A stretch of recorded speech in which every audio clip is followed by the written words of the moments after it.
every man who stays stuck in doubt, he runs on bad sleep. Yeah, he lets procrastination win. He's leaving opportunities on the table, and today we're going to show you, men. We're going to show you, ladies, how to stop being that guy, that woman, that human. But hey, before we get into that, welcome to Mornings in Live with Keith, Johnny, and friends, your daily accountability partner, your live morning show, your place for real talk, motivating content, and entertaining conversation designed to help you get your ass out of bed, boys, and designed to help you start your day right. Hey, quick reminder, I invite you to like this channel. Yeah, like it. Get after it. Subscribe to it. Drop a comment. It helps us grow, and it keeps you plugged into what's happening here every single day here on the Mornings in the Live Network. And just a reminder, guys, this is an R-rated experience. Yes, I did not have my mouth washed out with soap. So if your kids are in the room, headphones on, or send them out, or just do the old pump soap into the mouth after Johnny drops an F-bomb. And hey, don't you dare hit that snooze button, guys. You do it, you're going to be 9 minutes behind the guy who doesn't. I beat my snooze button today. I beat my alarm today. Alarm was set for 3:40. 3:39, I was up. Eyes are boom, boom, getting out of bed, into the cold shower. And here we are today. Hour one's kicking off with the morning loop, guys. We're going to dig into some wild and practical stories from whether carrots actually boost men's performance to the midlife alpha movement redefining men's lifestyle over 40. And in the lessons, Arnold Schwarzenegger, the Schwartz, is teaching about mindset and motivation at 77. Plus, we're going there. Are AI traders now more valuable than tech degrees? Well, we're going to have that conversation. And hey, later on in the show, we got the center stage with Andrew Amaro, his journey from skateboard rebel breaking into buildings to cyber pro, breaking into digital fortresses is the one you won't forget coming up at the bottom of the hour, Andrew Amaro. And then in hour two, we're going to go deep dive with the rock bottom to Relentless, how I built my confidence back right in front of all you guys, didn't even know it. Real talk on rebuilding when life knocks you down. And hey, we're also going to test the strangest sleep hack. Huh. Can a spoonful of peanut butter at midnight actually help you sleep, or just make you fat? I see my lovely Lauren in the comments. I think she knows the answer to that one. And after that, the morning focus, we're going to give you the fix and procrastination before 9 a.m. We're going to wrap it up with the community corner. We're going to celebrate some awesome humans and look at what the community is up to today. Finally, an hour through, we're going to head inside the live with Keith Bilous. That's me. Glasses off, hats off. We're going to break down the latest Manus updates and some real-world use cases, plus the most important news in AI that you need to know here today. All right, guys, coffee in hand, mindset locked in. Let's get after it. Let's get after it right now. Let's kick it off. Jimmy, let's get into the morning loop right here on Mornings in the Lab with Keith, Johnny, and all of our friends.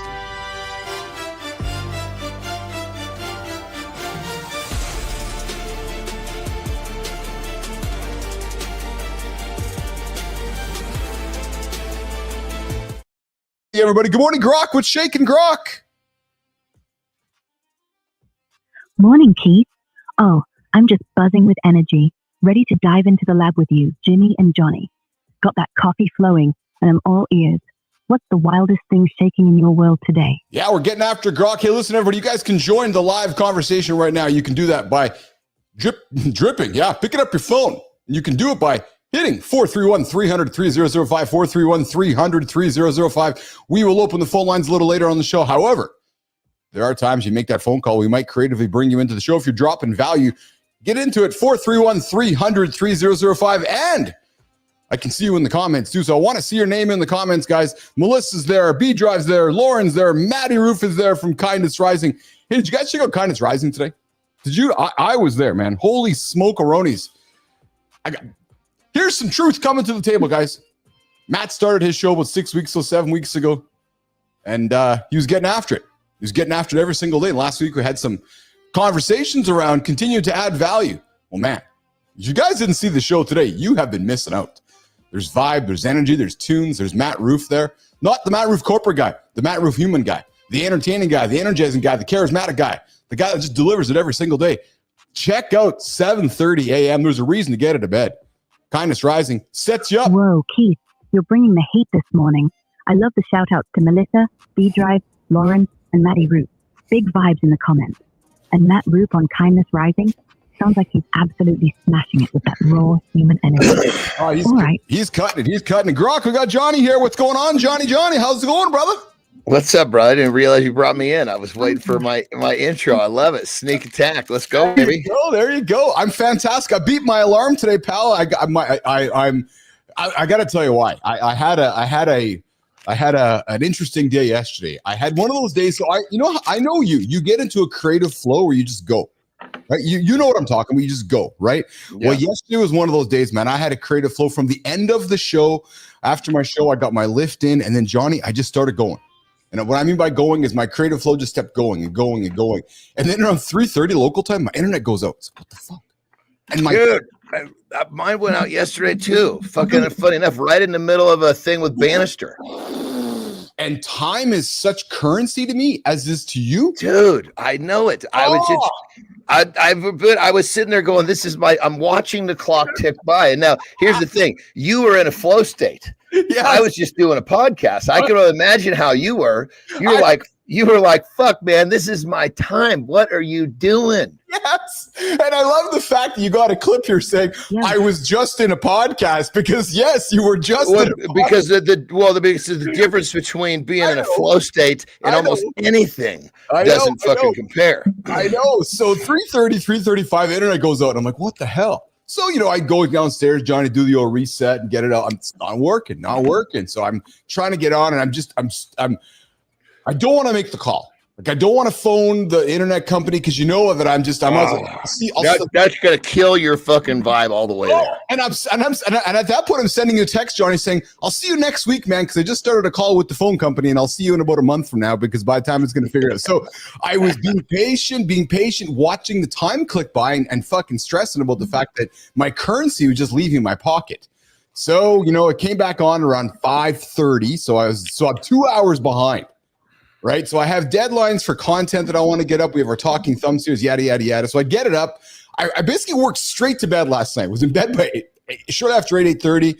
And then I was still in my flow state, man. I beat my alarm today, Anderson. I was up at it. I walked straight into my cold shower. So, dude, here's the question. So you worked flow state right to bed. Yeah. Now, a lot of the testing that I've done on myself and a lot of my clients, you should have had some really productive fucking evening. Like, your brain goes to work on what you last had the input. Dude, so credits to Lauren, man. So Lauren and Brookie came home, and they were getting after, and I was like, looking, guys, I just need to focus. I had to kind of reset our world around the house here. Old Keithy here's got to stay focused. So Lauren made a fucking awesome dinner last night. I ate it on the couch, like the old laptop over here, and just fucking shoveling it into my mouth.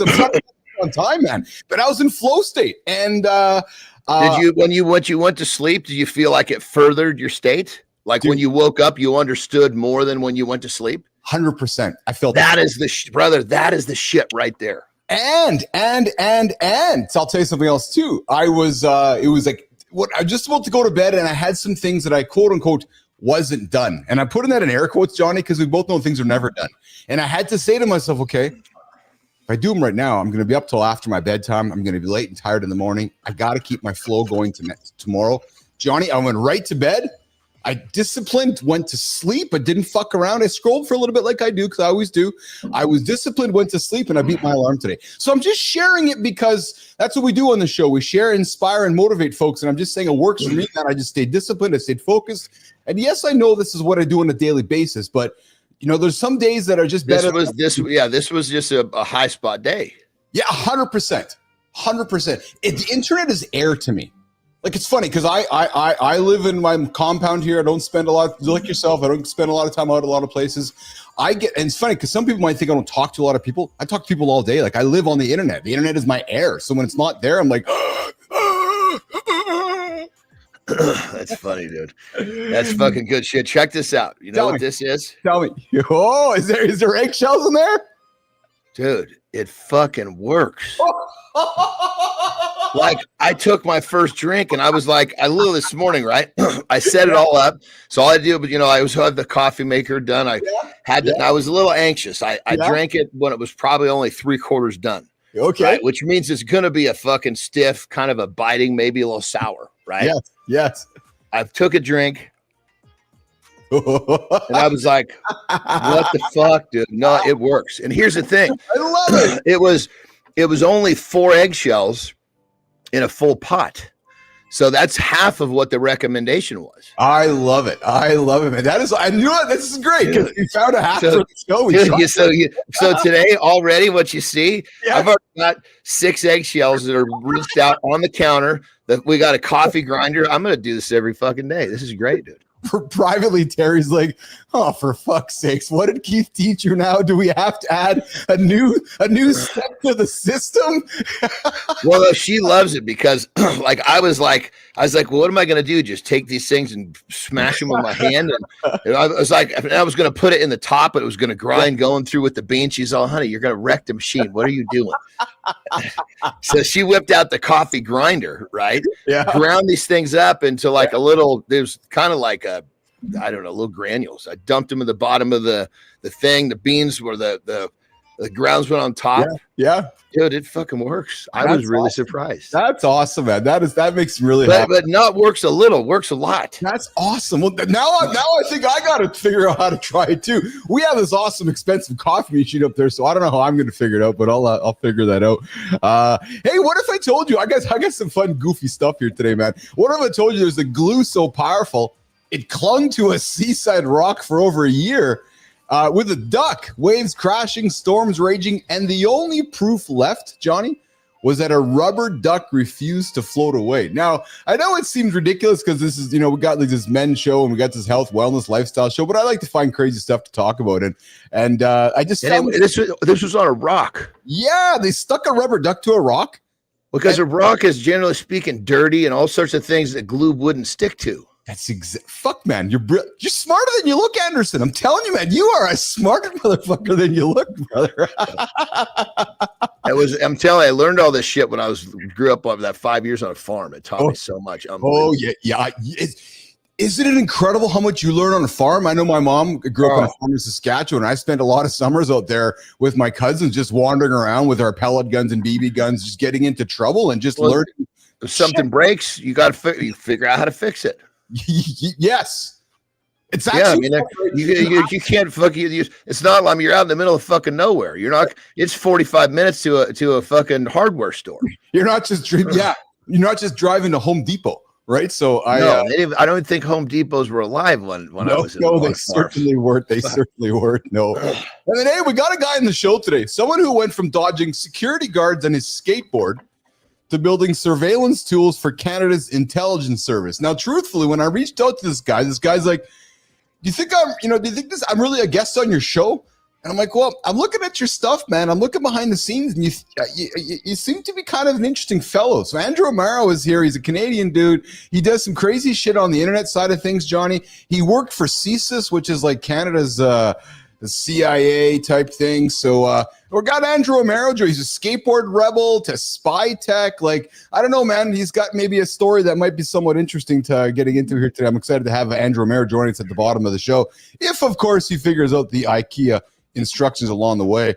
And then, listen, what if rock bottom isn't the end, but the start of the greatest version of you? We hit all moments when confidence shatters, whether it's failure in business, a health scare, or personal loss. These moments feel like the end of the story, but for countless men, they've been the beginning. Well, rock bottom strips away from the excuses. And I'll tell you, Johnny, when I was putting this topic on the table, and I was kind of thinking about my own life and my own journey, I reflected on the fact that, maybe this is me, and this is me maybe for the last couple of years. And I don't know if it's as much rock bottom in what we might think it is in the obvious sense of, I wasn't, at the bottom of, a drug addiction or an alcohol addiction. Maybe it was a personal journey that I realized I was at the bottom of, and I've even noticed some changes in myself over the last month or so. We're going to get into this on the rock bottom, how I built my confidence back. We're going to talk about it. I like that. Real quick. Yeah. I think so there's a concept. I can't remember where it comes from. It's called the chaos period, right? Yes. And the chaos period is kind of like, you could call it, like people say rock bottom, they say that. Yeah. So I try to remind myself that a chaos period is the friction that you need to grow. Yes. When you title something with the idea that it's a tool for you to grow, it's different than when you say rock bottom. You know what I mean? Yes. Now, granted, I totally get the idea of terming the fact that this is as low as I get. Yes. But I think that people end up keeping themselves there because they haven't basically framed rock bottom as this catalyst to grow. I like how you've reframed that, actually, and I think it's worth maybe digging more into. It's because I think society has adopted that phrase "rock bottom" as something that it's actually not. Dude, I'm telling you, if you look at all of the major chaos periods in my life, spawn something bigger and better every fucking time. Yes. Every fucking time. Yes. We're going to have the conversation in the second hour. And then, hey, we talk about this often. And I know you're an almond butter fan. I'm a peanut butter fan. But could the secret to falling asleep and waking up stronger really be hiding in your bed? You know how long it's been since I've had almond butter, dude? Tell me. Fucking forever. Seriously, eh? Yeah, I thought you had a little bit here. I thought you have a little bit here and there. Well, I've been using almonds, right? And the reason I've been not doing almond butter is because I've been basically exercising my discipline, right? Good for you. Yeah. But when you said that, it was like I literally felt that. What's that little thing between your nuts and your butthole? What's that called? Oh, your your taste. When you said almond butter, I felt it right there. Johnny's taint is tickling this morning on Morning to the Lab with Keith, Johnny, and friends are coming up in 20 minutes in our first. The morning loop, the unpredictable 30 minutes. You do not know what the hell we're going to talk about. Coming up in the second hour, what is the difference between another wasted day and a breakthrough day was decided not at noon, not at midnight, but in the first 10 minutes or the night before. We're going to get into, how to end procrastination. And again, it's sometimes some of these topics may seem similar, but that's the whole point of moving life forward. It should be consistent and regular and so forth. And then of course the third hour, guys, I got some stuff in the AI world we're going to get into inside the AI lab as we continue to grow that show into that third hour. But Jimmy, let's start off with the glue that refuses to let go. The morning loop, an AI creation stronger than the sea.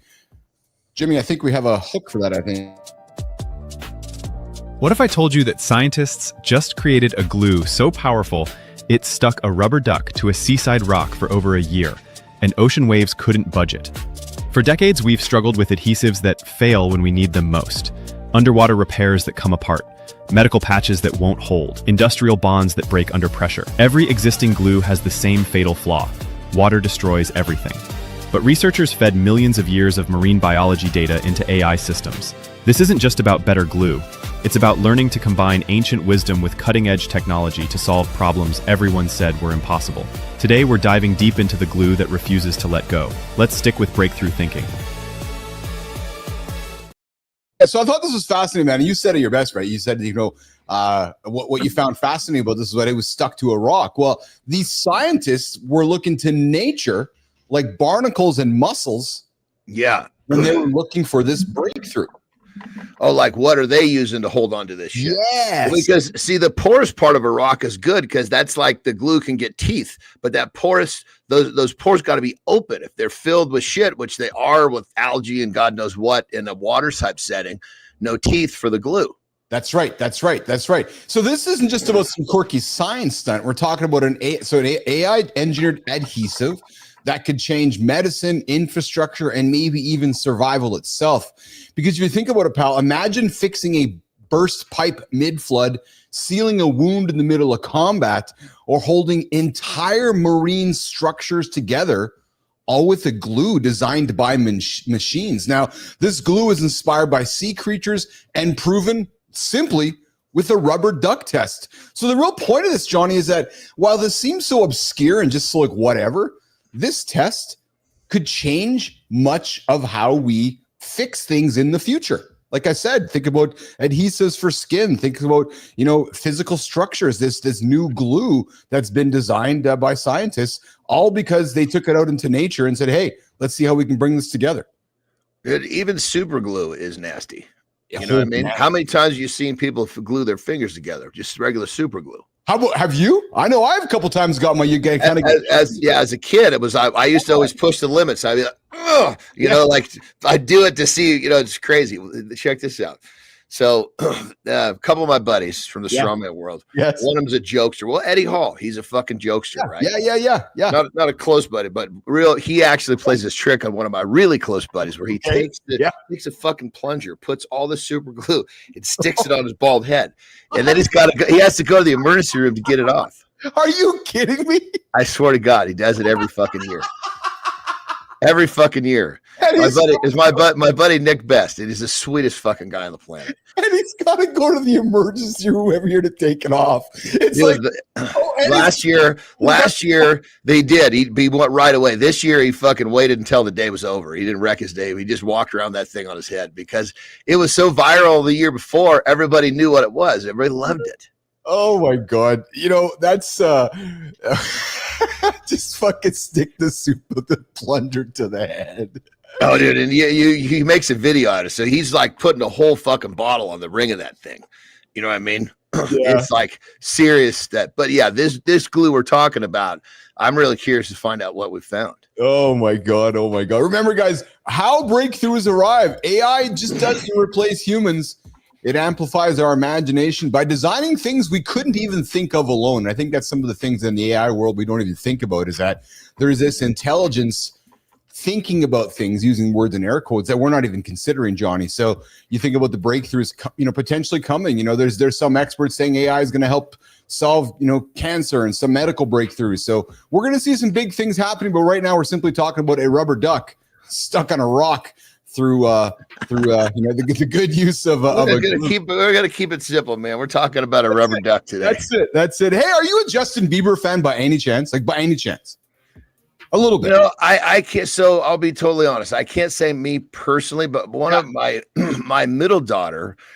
I mean, here's the thing. Anytime my daughters love a song, I'm always going to love it with them because I listen to it with them and I create a memory with them. Oh yeah, 100%. Yes. Like I can remember when I can't remember what the song was. She was a sophomore, San Diego State, and it came out, and I remember her hearing it the first time, and she just went into this musical blitz. And so, of course, because of that, I save it and I listen to it because I get to relive that fucking memory. I wish I knew I wish I remember what song it was, but it's actually, to be honest, I fucking like the song. It's pretty fucking good. Well, so I don't mind. I enjoy Bieber. I really do. Good morning, Rico. I see you there in the comments. I see everybody there in the comments. Good morning, Lady Drew. Good morning, B Drive. Good morning, everybody. Well, I found something really funny. I know that I'm sure the Biebs isn't a big part of our audience here, but imagine being in one of the hottest clubs in Vegas. Lights flashing, DJs are on, and then suddenly Bieber takes the stage. Except it wasn't Bieber. Over the weekend, French impersonator Dylan Desclose pulled off a wild stunt at Wynn's Excess nightclub, fooling staff, fans, and even the DJ himself into thinking Bieber himself was in the building. And actually, and I don't know, Jimmy, if you have the video there to run, but the prank went beyond just karaoke. The guy actually started playing on stage, Johnny. They put him up on stage. Was he fucking good? Yeah, I saw the clip. He had tattoos. He had security. He had signature. But could he sing? Could he actually? So he impersonated all the way through, not just the stuff that any dickweed could do with got a bag of money. He could actually sing and make people think that was him. Yeah, it's exactly it. So they weren't thinking Jesus Christ, Justin sucks tonight. No, it was like, oh my God, we were in the club. So what I found humorous with this, it's a lesson in perception and identity and how easily we as humans can get swept up, Johnny, in the hype of a moment. Right? Well, You're in the club, yes, right? Yes, exactly yes. Is, right? Well, then there's the flip side of that. So check this out. So, God, I don't know how old I was. I was in my early 20s. I was in LA, kind of during my stupid phase, and a buddy of mine had got tickets to Prince's club. Oh yeah. And the Ramones were playing there, right? Because he would always ask friends, and they would play short sets, but it would just be a great. But anyway, the Ramones finish. Prince fucking walks out and plays a couple of fucking songs, but it went the other way. It was like, no, that can't be him. You know what I mean? Because it's like, your mind can play that both directions. You know what I mean? and you're so used to hearing his stuff on a record. Live is never quite the same. So I remember thinking, this is not fucking Prince. Why did Prince let this happen? But in actuality, it was. But it's crazy how the brain will do weird shit. Absolutely. What a sad day when Prince died. Dude, yeah. It wasn't it fentanyl that got him too? Yeah, you're absolutely right. 100% it was. Yeah, fentanyl. Well, because at first, it was Michael Jackson was fentanyl, right? No, I'm sorry. We're wrong. We're not right. Jackson and Prince was Propiol, or Propiol, which is it's a sleeping aid for anesthesiologists, not fentanyl. It's Propiol, or how it's called. Yeah. We lost Prince was an icon, man. I was a huge fan of Prince. Minneapolis guy, just down the road from me, of course. But that guy was an icon. There's just some people that he played every foot on Purple Rain. He did every single thing, every music, every back. There was him in a studio. That was it. That's fucking nuts. Remember that movie Purple Rain? That was a classic. Remember that movie? I remember the movie. If I watched it, it would feel like the first time. Yeah, what a great movie, man. Rico, you're right, man. We always need to party because 1999. Well, that's a classic movie. I'm a huge fan of Prince. There was a few artists we lost there for a while there. We had lost Tom Wheeland, of course. We lost Soundgarden. We lost Chris Cornell. What a fucking savage he was. Chester Bennington. There's 3 artists there for a while there. That's Stone Temple Pilots. We lost Wheeland. We lost Chris Cornell. We lost Chester Bennington. 3 of the greatest voices in rock and roll. And then, of course, Prince before that. Like, dude. And what was the dude from Alice in Chains? I love his fucking. Oh, Lane Staley too, dude. Yeah, he was my favorite vocal. Yes. Oh man, that's some revisiting some great music hacks here. Good morning, everybody. Here with Keith and Johnny here on Morning Live with Keith and John. Getting after at 8:30 Eastern time. We got Andrew Amaro. I just see us joining in the green room there. We'll bring Andrew up in a couple of moments. Before we do that, though. Hey, speaking of movies, last night Terry wanted to watch a movie for our time. We watched 9.5 Weeks. Holy shit, what a fucking great flick that was. Holy shit. Talk about the seductive power of Mickey Rourke. God damn. Dude, 9.5 weeks. That's a movie for. Or did you guys watch it on VHS or beta, or did you? We got one of those. I don't know what you call it. It's one of those sticks where you can tell it to go find whatever movie you want. Yeah. Absolutely. That's a classic, eh? And yeah, Mickey Rourke. I was a huge fan of Mickey Rourke, dude. Yeah. Yeah, he was.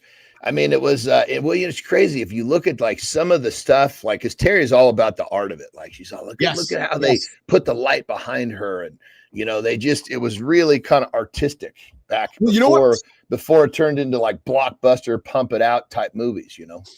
I can appreciate you saying that with Terry, because I think you're seeing the content I'm creating and putting out there. As a creator, I pay attention to that kind of stuff. Like, I love direction. I love the artistic design, and I love to me, it's part of the creative output. So like when I'm watching artists like Christopher Nolan or Michael Mann or the director of 9.5 Weeks, I'm paying attention to how the light goes. Like, I love all that shit, right? Because that's how you create. Well, we're in the entertainment business, right? So you got to entertain, and it happens with light and sound and the glasses on your face and the hat on your head, right? It's all those little details, right?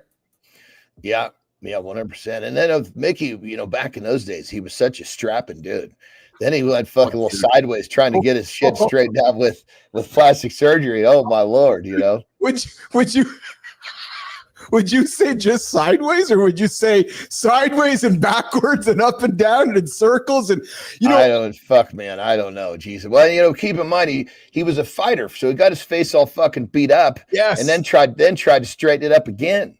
Yeah. Like, holy Christ. Yes. Well, 100%. Yeah. He I was a fan of Rourke for sure. Let me know when we can bring him in there, Jimmy. I was trying to type it out to you. Okay, thanks, Jimmy. We got Andrew Amaro joining us in a couple minutes here. Guys, you can join the show here. Hey, Johnny, do you want to sneak away for a quick little break before we bring Andrew in? Yeah, I'll take that. And by the way, I think I got my shitting schedule squared back up, so I get those out of the way before I get here. Wonderful! Great. I'm really glad. Well, you know, I was really struggling with that because there's no fucking bidet out here in the guest house, and I was like, I just feel dirty after that. I'm glad we've had that conversation. Oh, and just so you know, too, Lady Drew corrected us. Lady Drew telling us it's the scrotum. No, Lady Drew, John and I know what the scrotum is. We're talking about the taint in between the scrotum and the anus. Aren't you, Johnny? You're talking about the taint. Yeah. It's like that little. I don't know. Maybe it's about that fucking far. Yeah, it's the taint. You know? It's right in between. It's almost like if you push on it, it's like where that's where the I guess you'd say like the origin of the fucking penis is. You know what I mean? Yeah. That's like if you give it a push right now, that's where it goes up inside. Go on, give it a push. You know you want to. Jimmy right now is giving us the emoji of the hand on the face emoji. Johnny, go for your break. On this show. What's that motherfucker gonna say next? Give that spot a little push. You know you want to. We got Andrew Amaro going, what the hell am I getting myself? Oh yeah, the perineum. Thanks, Melissa, not the taint. Oh yeah, well, so listen, I thought it was called the taint. I don't even know what the fucking taint is. He pops back up on screen. Well, I didn't even realize you took me off. I was looking down at the bottom row. That was Jimmy getting after it there on the butt tits. The perineum, yes, it's called the perineum. Well, what's the taint? If a perineum, that's a perineum, then what's the taint? Well, maybe that's Johnny. Is that the little stretches tissue on the other side of the bunghole? We're talking perineum and taints. Johnny, go to the can. We're going to bring our guest in here. Hold on. Hey, Jimmy, hold on. Let's get a clock. Hey, Grok. With this perineum and taint. Hey, Grok, is it the perineum or the taint? Grok, can you confirm for us? Is it the perineum or the taint? Haha, Keith, you're keeping me on my toes with this one. All right, let's clear it up. The perineum is the proper anatomical term for that area between the scrotum and anus in men, or vulva and anus in women. Just that sensitive strip of skin. The taint is a slang term for the same spot. A bit cheeky. Comes from it ain't this and it ain't that. So, they're the same thing, just one's formal and one's got that barroom vibe. You good with that, or want me to dig deeper? Yeah.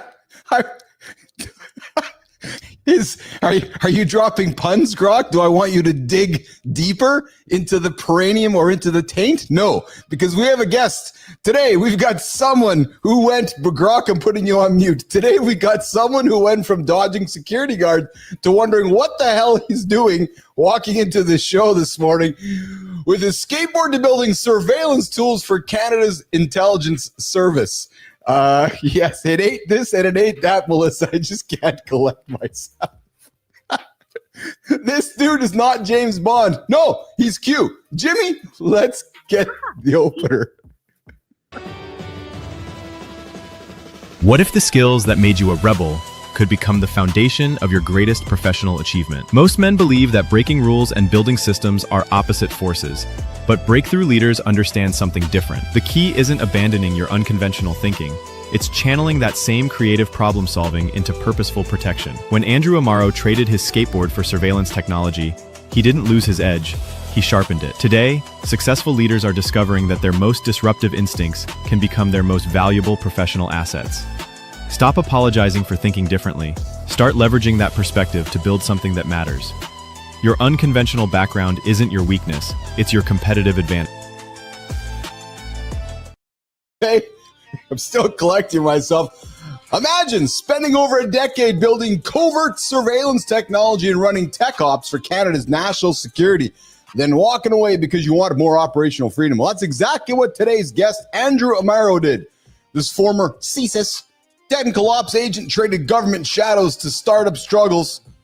And he's here to join us this morning on Mornings in the Lab with Keith, Johnny, and friends. He's multilingual. He's presented at conferences on different continents and somehow turned his teenage hobby of breaking into buildings to find skateboarding spots into a legitimate intelligence career. True story.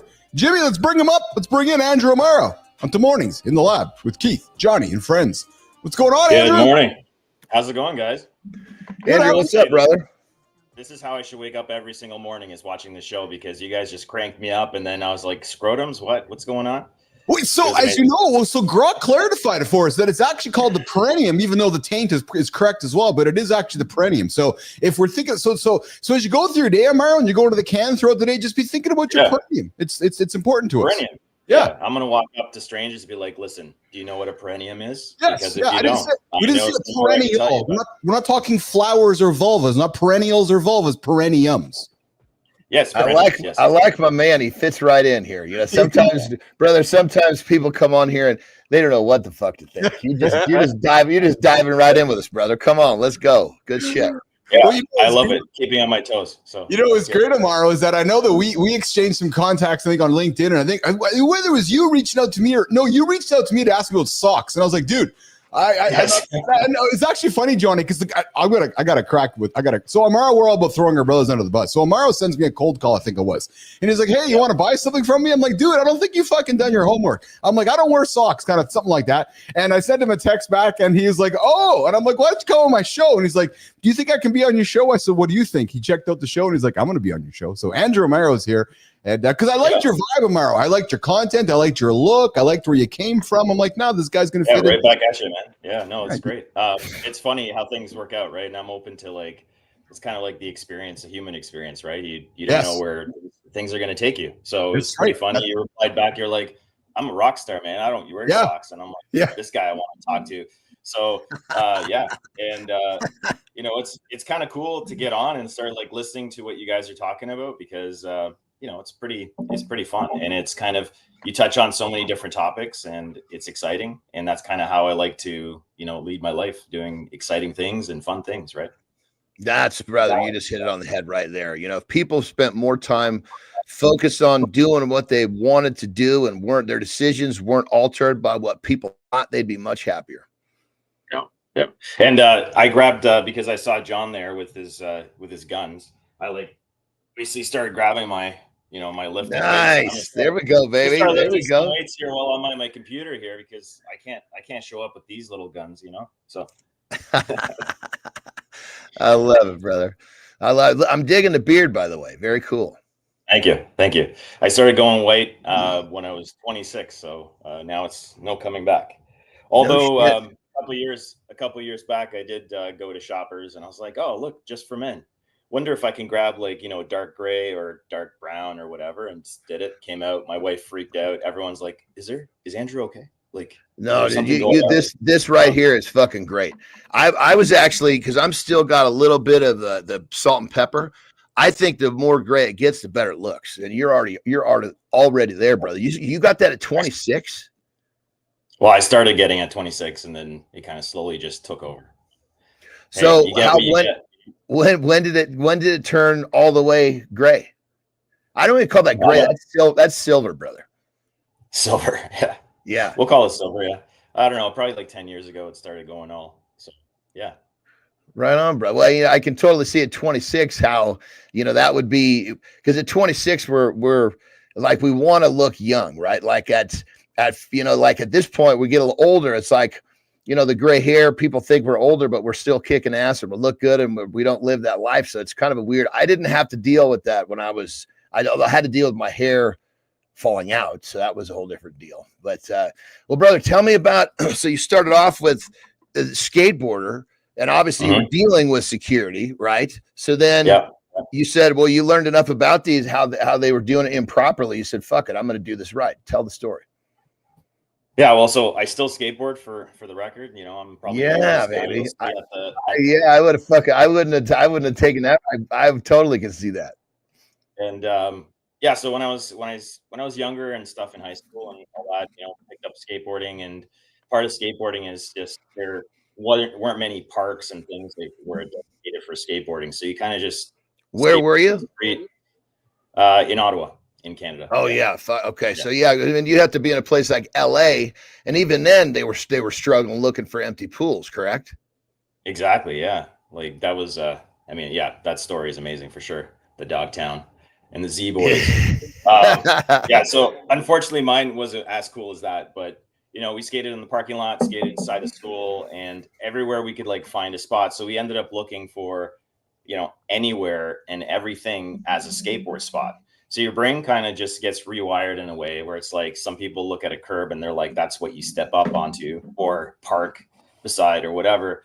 When you start skateboarding, you're like, nah, man, that curb can be hours of fun. Same thing with steps and railings and stuff like that. So anyways, like as you get going a little bit further and you find like some supreme spots, they're usually behind fences or behind some gates.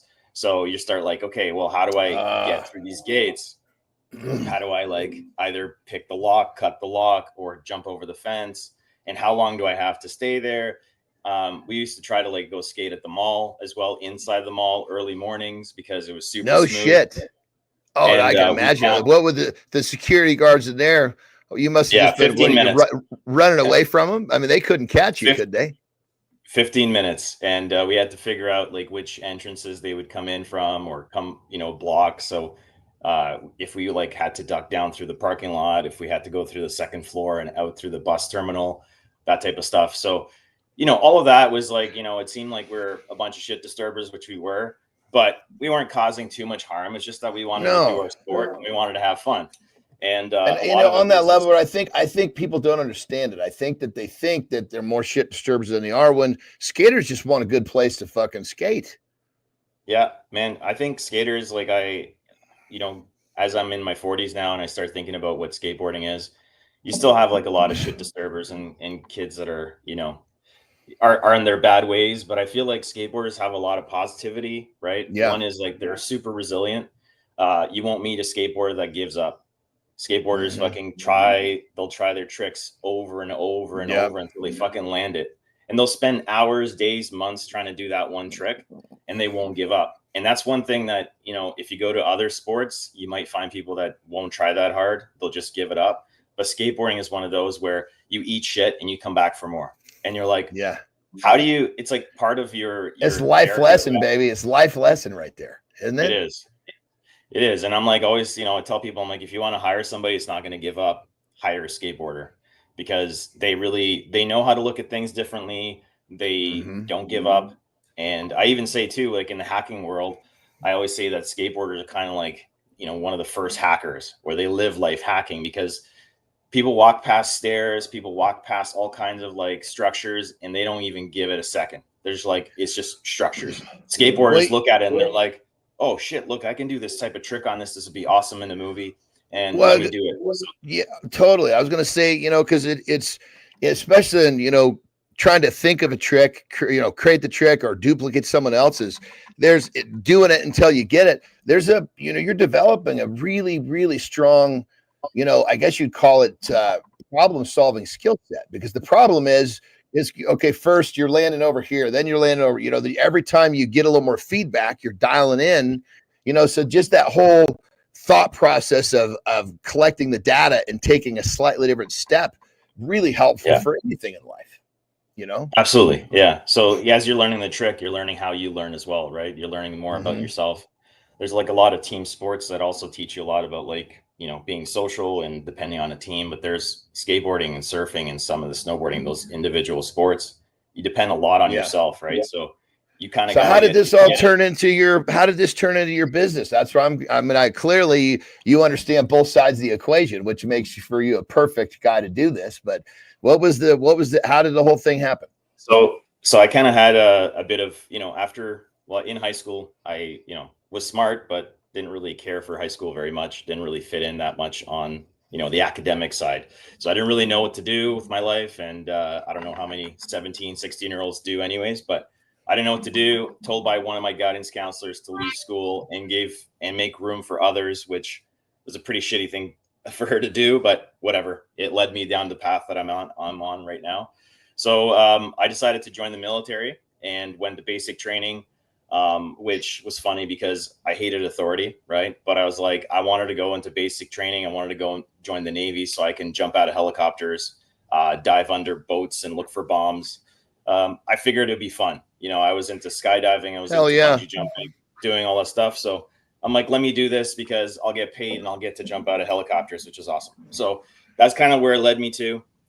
What I didn't realize I was going to find out is once I joined the military and did the basic training was that I was taught that discipline and structure and things like that can actually tune all of the skills that I had into awesomeness, which was something pretty cool. So I realized that I can do a lot more if I was disciplined and structured, and it was pretty great. So I learned quite a lot more about myself and the fact that military could help me. So that's kind of what happened. After that, I decided to go back to school.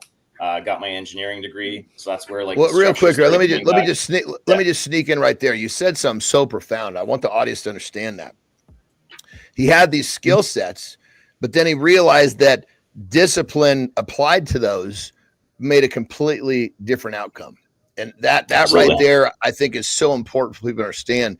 Sometimes you see people that have the best skills on the planet, but they don't have the discipline to actually do anything with them. And they're basically just an undiscovered talent, so to speak. So this is really cool how you recognize that early in life, and look what you did with it. Yeah, and that was the thing too. Like, to me, before that, I was like thinking discipline was something that authority put onto you, right? Something that they forced onto you, right? But this discipline is almost like from inside out. So you're putting that discipline onto yourself, and that's quite different. And it might seem simple and obvious to other people, but to me, I was like, oh, hang on, it's not someone else forcing something onto me; it's me doing it to myself. Yeah.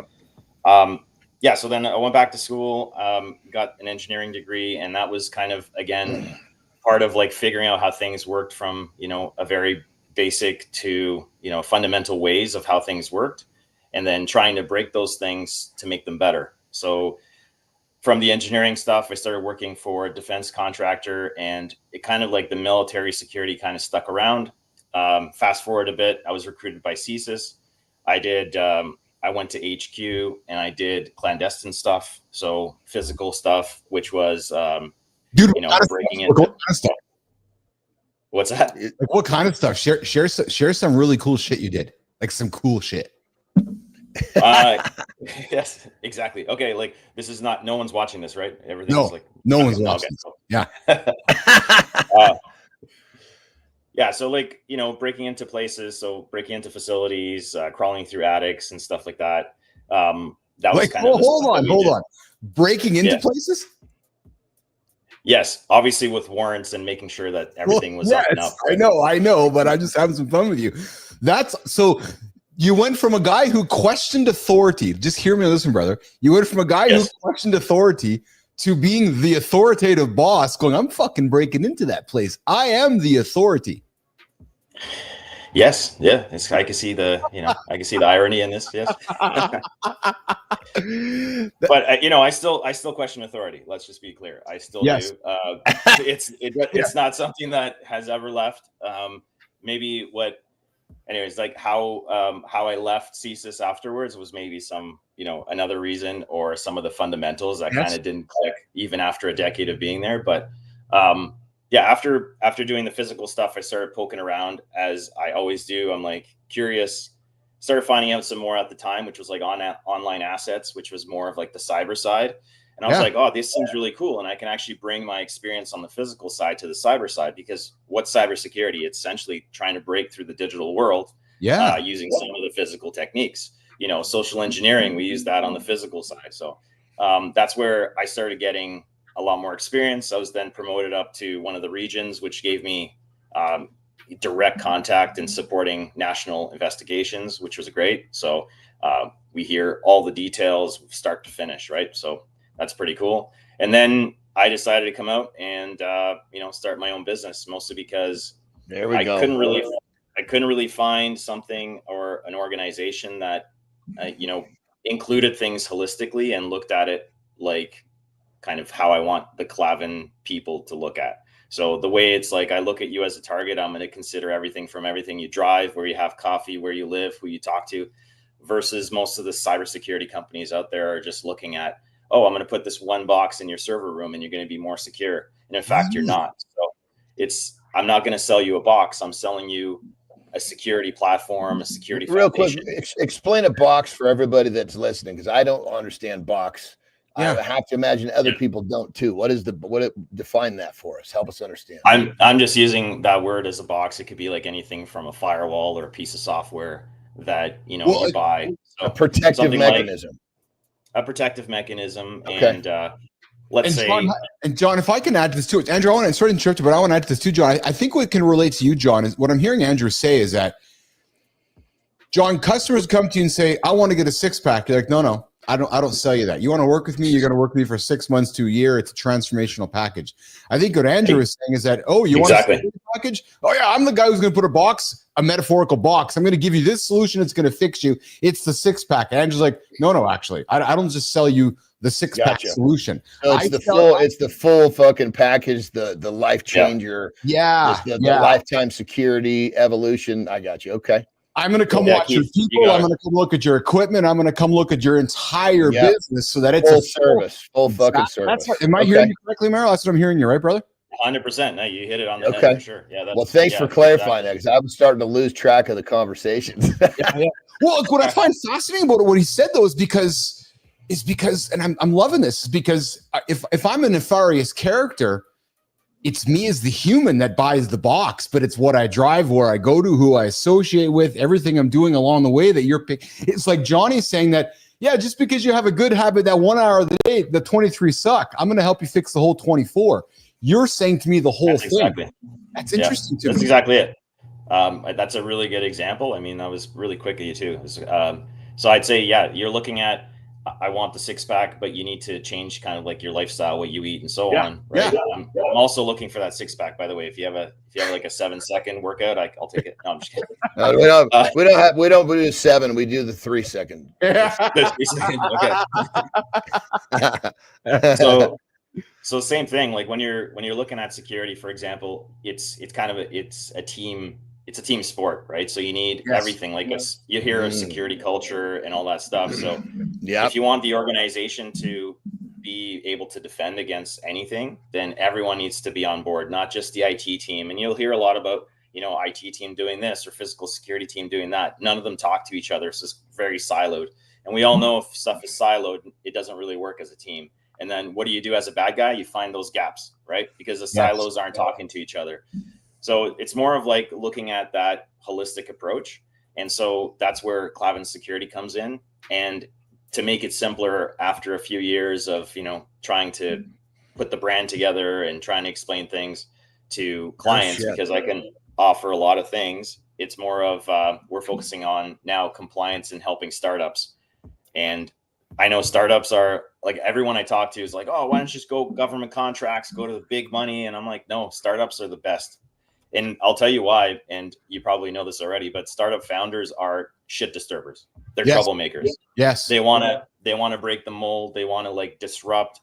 So I'm just like, hey, me and you, we can hang out, right? Like you guys are cool. So it's like, you'll go in, it's like 2 guys or 2 gals, whatever. It's like, and they want to like change the world. They want to change something. And you're like, yeah, let's do it. It's like literally, again, the skateboarding mentality. It's like, I'm looking at the world differently. I'm looking at solutions differently. So why not? So that's what I'm focusing on, is helping startups get that foundational security. And, hopefully I can sneak in some other stuff. But when they start with 2 people, they can scale to 20 to 200, and they have that security that they can really scale up, versus I'll have clients that are like 200 people and you're trying to backtrack and backfill. And that's difficult because now you're changing how everyone operates, and nobody likes change. It's always best when you can put everything, plant all the seeds and just build it right from the start, versus having to go back and, it's almost like I'm better off. I would much rather have a client that doesn't know shit than a guy that thinks he knows shit. Yes. Now I got to go back and, God damn it. And sometimes I'll even say to him, look, if you could just forget all that, because it's just getting in the way. It's almost like what they had before you is just a hindrance. Yeah. Well, that's what we call a bullshitter, Johnny. That's what John Petrocelli would say. That's a bullshitter, the person who thinks they know everything, but they're just bullshitting. But they actually don't know, frankly, shit. And sometimes they actually believe their own shit, which Petrocelli talked about too. Exactly, right? Which means hey, Andrew, we have a guy on our show. We got a professor of bullshit. You got to meet John Petrocelli, a solid dude here, one of the members of the community. Good morning, everybody. You're hanging out with myself, John Anderson, Keith Bilous, here with our guest, Andrew Amaro from Clavin Security and Clavin Physical and Cybersecurity Services. Good morning, Adam. I see you there in the comments. Good to have you here. I haven't seen you in the comments for a while there, Adam. Good to see you, just a guest as well. Hey, Andrew, do you have employees working for you? I do, yeah. So we have a small team. So we're all, most of the time, not to discriminate, but we typically have CSE folks, ex-CSE folks, ex-CSIS, ex-military, and then the most fun or the badass are like the natural born hackers. Yeah. So these are people that, I don't really look at what education they have. I look at what they have fun doing, right? I love that. That's great. I ask them, dude, that's so good. That's so good, brother. So good. What are you looking at on the side? Like, what projects are you doing? What kind of things do you notice when you go into a system? Tell me about the fun stuff. And one of my best employees was this young guy from Vancouver. He used to fight wildfires, right? Yeah. And from a young age, he was like fighting wildfires. And I was just like, dude, how do you do this? And he told me his whole process, like his dependence on himself, his like, work ethic and so on. And I was like, you got to join us. So that's pretty awesome. Yeah. Those are like the intangible things. Like, a lot of people are asking for a gazillion different certifications. And then you find people with certs, not all, but sometimes don't really have that, that keen ability to be a hacker, because it's just how you think and how you operate. Right.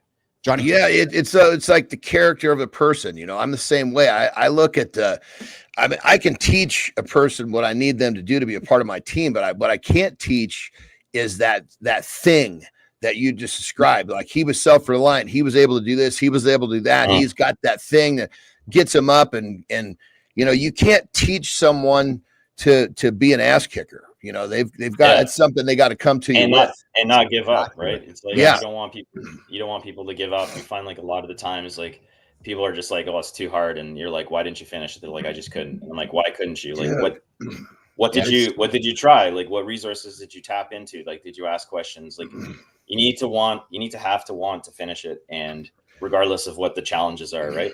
Hey, Andrew, I want to be respectful of your time, brother. Are you able to stick around for a few extra minutes with us? Yes. Yep, I can. Thanks for having me, man. Yeah, absolutely. Two things stand out for me that I want to throw at you. Two things before we get into some quick hitters. First one is, and Johnny, I think your ears will pick up on this one too, man. So you, John, like me, I think are ones who, have maybe questioned authority or have not liked authority in lifetime, but yet now as a leader, Johnny, and myself as a leader, you turn into an authority figure. So Amaro, I'm coming to you, brother. You're now a boss. You're now an authority figure. You are now working with guys who are like you, who don't like authority. So how do you as a leader, because this is a learning here, because I had to learn myself how to lead others who might not like authority. How do you as a leader lead your team when you know that they don't like authority? That's a great question, and you totally putting me on the spot here. But I'd say that you came onto a show with two handsome men that just aren't smart. Yes. Yeah. So, dude, real quick, Andrew, a quick side note, right? I just got it. But this little bastard says handsome dudes, right? So he makes AI characters for us. His AI character looks like he could be a fucking rock star. My AI character looks like I'm on fucking chemotherapy. Is that what's up? That's not fair. That's not fair. Exactly. Thank you. You'll be knowing Melissa's working on a better version of you, my brother. So Melissa is hard at making a bigger, stronger version of John Anderson. Andrew, how do you answer that question, though, brother? How do you teach authority when you don't respect authority?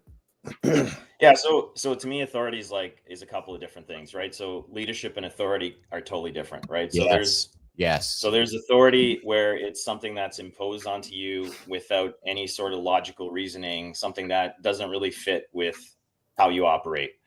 Some of the laws that you have that seem like totally just, subjective. And that's kind of the thing. So when I'm trying to lead my team, for one, I start off not with the authority. I start looking at what the strengths are of the people.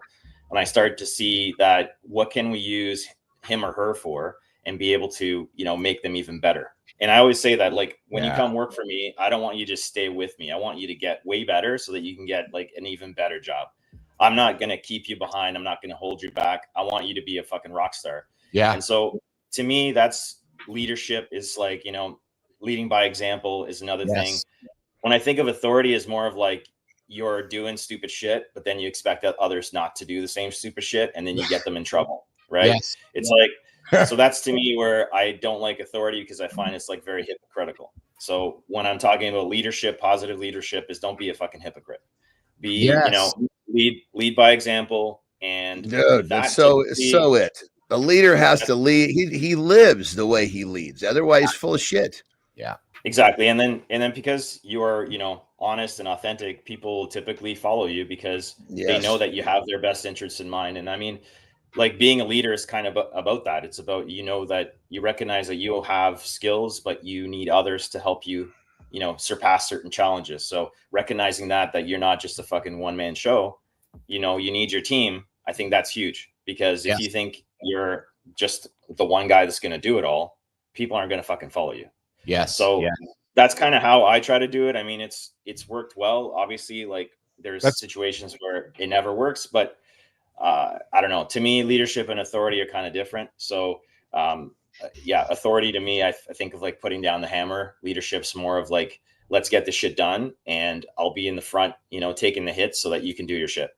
And if you got the proper leader in place who's living it, that culture is going to be created, and then the authority is really the culture that does it. Yes, exactly. Yeah, exactly. So what happens, Johnny, is that authority disperses within the team, and the team. They're like, we're not putting up with that, and it's not one person that's attacking the fuck up. So I would suggest that authority turns into accountability, where John 100%. As part of the Keith and John team, if I'm dragging my ass, Johnny's like, Bilous, come on, man, you're fucking holding us back. Yeah, it's like, this is the way we do it. If you want to do it, great, stay here. If you don't, go find somewhere else. It's exactly. Andrew got some great comments from the community here. Questioning doesn't necessarily mean disrespect, but rather a desire for transparency and accountability. And then we got B Drive coming in. That's exactly how I always taught skills to be better than I am at it and grow past me. And then Michael continues with the accountability earned through demonstrated competence, fairness, and ethical behavior. And then authority figures can explain the reasons behind the decisions and listen to concerns. It can foster a great sense of trust and respect. And then Adam comes back and says, I feel like you loan responsibility with trust and see if there's guidance needed in between. Oh, I like that. That's a great quote. That is a good one. That's a good one. Yeah. Andrew Amaro, I guess for you to share some of your expertise with our audience, because something's happening to me right now in real time. So I am, nation, Uncle Keith over here is being attempted to be socially engineered. Excellent. Okay. Andrew, right now for the last 5 days, somebody is trying to get into my Gmail account. And I keep getting, and so guys, and hear me clearly here, guys, because this is going to happen to you. And I'm giving you actually a life-saving fucking tip. Throughout my last number of days, Andrew, I keep getting these pop-ups saying, confirm it's you. Because what I'm suspecting is eventually what's going to happen, Andrew, is I'm going to get tired of saying, fuck, clear this notification. And I'm just push the button. And I'm just going to hit accept, guys. Don't hit the fucking button, baby. Exactly. So I'm sharing with you guys right now that right now somebody's trying to get into my Gmail account and they keep fishing and fishing and fishing. And Andrew, mornings and afternoons and evenings waiting for me to go, fuck, man, accept. Right, Andrew? Exactly. If I can share like another story that's similar to that. So a few years back, Cisco got hit pretty hard. And it wasn't, Cisco is a giant in technology.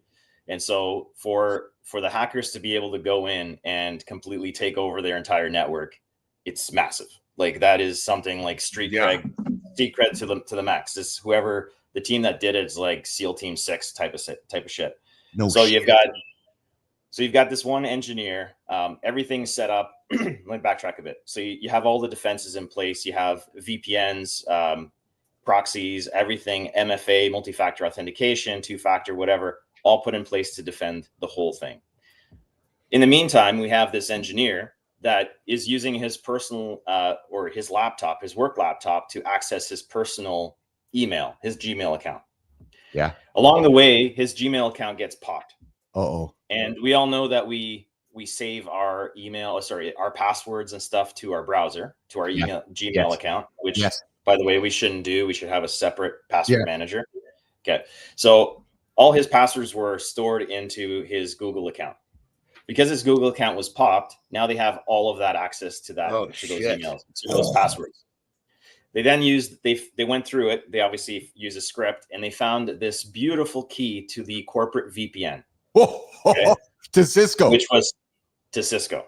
Like, so in the real world, that's Keith and Johnny finding the real key to the Cisco physical headquarters. Yes. And Johnny's saying, Keith, we can walk into the building right now. What is the key? It's not a key to the front door. It's a key to all of their tech. Network. Yeah. Well, this is how the engineer would access the network to do work remotely. So it's like literally it's literally opening the door to their network. Yes. Yeah, and then the engineer has access to probably most of the things because he's a senior engineer. So yeah, so they found this password, but guess what? They had a two-factor authentication in place, which is great because if you have the password, you still have to get past the two-factor authentication, which is what Keith is getting. Yes. So what they were doing was they're like, oh shit, okay, we have this password, but we need to get this guy to push a button to say, let's go. So they for three days, they called him consistently. They sent him SMSs consistently to the point where it was like 2-3 o'clock in the morning. He finally said, I give up. He pressed it, or he done it by mistake. They fucking got in and they took over, escalated access, privilege. They escalated their privilege access. They created new accounts, which meant even if they changed the password and all this other stuff, they already had new backups made. So they were able to continue on their journey of taking over Cisco. It was wild, but that's what it reminds me of. So don't press that button.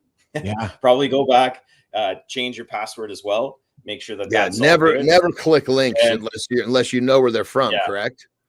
Yeah, exactly. Well, and in a world of fakery everywhere, digital faces, digital voices, digital everything fake, it just even more than anything accelerates the question, everything. Johnny. Yeah, no, I mean, correct me if I'm wrong here, because I have dual authenticity on all of my shit. So anytime I'm ever going to, I guess, take one of these seriously, it's because I've actually told it to send me a code and it's there a few seconds later. I'm good with that. But 5 minutes later, 10 minutes later, these things are constantly coming in. I just ignore them. That's what I'm supposed to be doing, correct? Exactly. Yeah. And sometimes too, like if you can sit down and think about it, if you're getting these prompts as two-factor, it might mean that the attackers have your password, right? So then we can start thinking about maybe going to a website called Have I Been Pwned, which shows you that is my email address in any of the data breaches. So you can check if your email address and your password have been included in any data breach. You can check that on your own. I could put that, give it to Jimmy and put it on the site, but it's free to try, and you can see where your email's been in breaches. I guess you're right. I guess if they are trying to hit me on a two-factor, they have my password. Exactly. So one of the things right. They're like, deeper in, huh? Yeah. So then it's like, go change your password and then make sure that you don't reuse that password on any other service too, because if they're hitting your Gmail, they're probably hitting your LinkedIn. They're hitting all the other ones with the same password in hopes that it works, because believe it or not, people reuse their passwords a ton. Right. And that's why like the password manager is simple to use. There's like lots that are free, and you can generate new ones. You could use pass phrases instead of passwords, and it could be a new one every single time, so that if they pop one account, they don't pop all the others. So it's reducing your risk and reducing your impact, right? So. Awesome. Andrew Amaro joining us, dropping nuggets. Andrew, I can have you here for hours, but I think we got to be respectful and got to get you on with your day here. Amaro, I want to do some rapid fire with you quickly, okay, before we walk out of here, or else I feel like I haven't done my job here. So if I can, I'm going to get you with some quick hitters here, brother. Which would you rather have for a day, skateboard or surveillance gadget? For a date, you say, or a day? For a day. For a day? Yeah. Man, that's a tough one. I would go skateboarding because I need to get in shape. Yeah, there you go.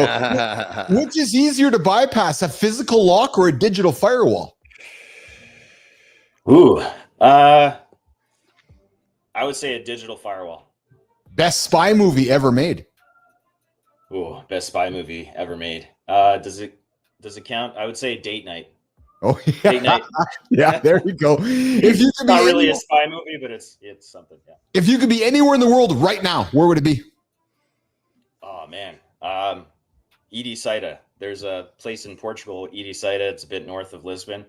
It's like known as one of the surfing capitals of the world. It's just a small fishing. Oh, you surf too? Village. Yes. Yeah. Nice. And that place is just I mean, small fishing village, great food, great waves. Can't ask for more. Yeah, it sounds like our place is San Felipe. It's a fishing town. That's God. Yeah. So I was hoping you'd answer if you could be anywhere in the world right now, where would it be? You'd say here with Keith and John, but that's okay. I understand. Which is more brutal to survive, Ottawa winters or a cyber attack? And be careful, I'm in Winnipeg, so Winnipeg and Ottawa winters may compete. Okay. I would say the cyber attack for sure. Yeah. I can't. Winnipeg is the peg, right? So you can't. That's right. That's right. Andrew Amaro joining us here this morning, the founder and chief holistic security officer at Clavin Security and cybersecurity officer, former CSIS officer.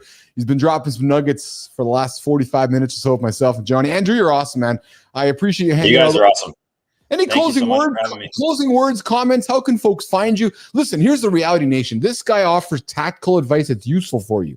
So I can't encourage you enough to connect with Andrew Amaro, guys. Andrew, how can folks find you, connect with you, engage with you, and maybe even hire you? Yeah, so on LinkedIn, you can find me on there. Just look for, there's a lot of Andrew Amaros, but look for Clavin Security, clavinsecurity.com as well on contact there. And just reach out. And I think the biggest piece is that stop looking at security as like dragging your ass. It's more of, it's actually going to give you power to achieve better things, kind of like the discipline in skills. And so don't be afraid of putting security in there. Don't be afraid of asking questions and questioning authority all the time. So awesome. And by the way, it's never too late to start skateboarding. Yes. There we go, baby. Some closing words for Andrew? Brother, it was great, man. I love having a dude come on here that's, skateboarder, surfer, looking the way you do, but tangling with the fucking high ups and corporate shit. So really cool. Thanks, man. Appreciate it. It's great to have, great to be here. And thanks again. Awesome. I'd like to say, Andrew, as once a guest on the show, now you're an alumni on the show. So you got something you want to talk about? You have an announcement? You have something to share? You come back and spend some time with myself and Johnny, and we'll do it again. Okay. You got it. All right, man. All right, thank you, brother. Yeah. All right, guys, we're gonna walk Andrew out here. Johnny, you want to take a quick little break here before we keep the show rock and roll before I get you out of here? Yeah. Are we skipping a lifestyle tip? All right, let's do it. So Jimmy will do a lifestyle. No, I want to do it. That's what I wanted to catch back to you. So we'll do Jimmy will do a lifestyle tip with Johnny, and then we'll transition Johnny to the rester, and then we'll come back with our deep dive and get into the conversation around rock bottom to relentless, how I built my confidence. But we're going to start it with the John Anderson lifestyle tip happening right now.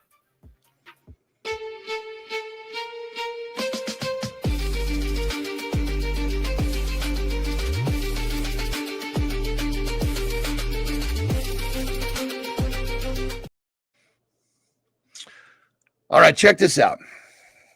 Where along the lines did you start to believe that tomorrow would be better than today, or later better than right now? Somewhere, somehow, you became influenced that it was okay to put things off. And in many cases, most people do it and they don't recognize how crippling it can be towards the development of what it is they want in life. So this tip is really simple. It's really just ask yourself some questions. The first one is, do you really think that tomorrow is going to be easier or later is going to be better? You probably realize very quickly it's not.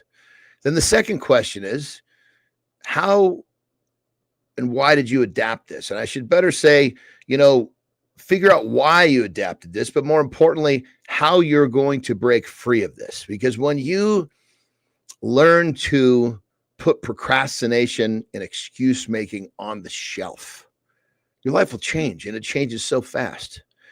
Just give it a test. Say, you know what? Tomorrow, I will not make an excuse or procrastinate.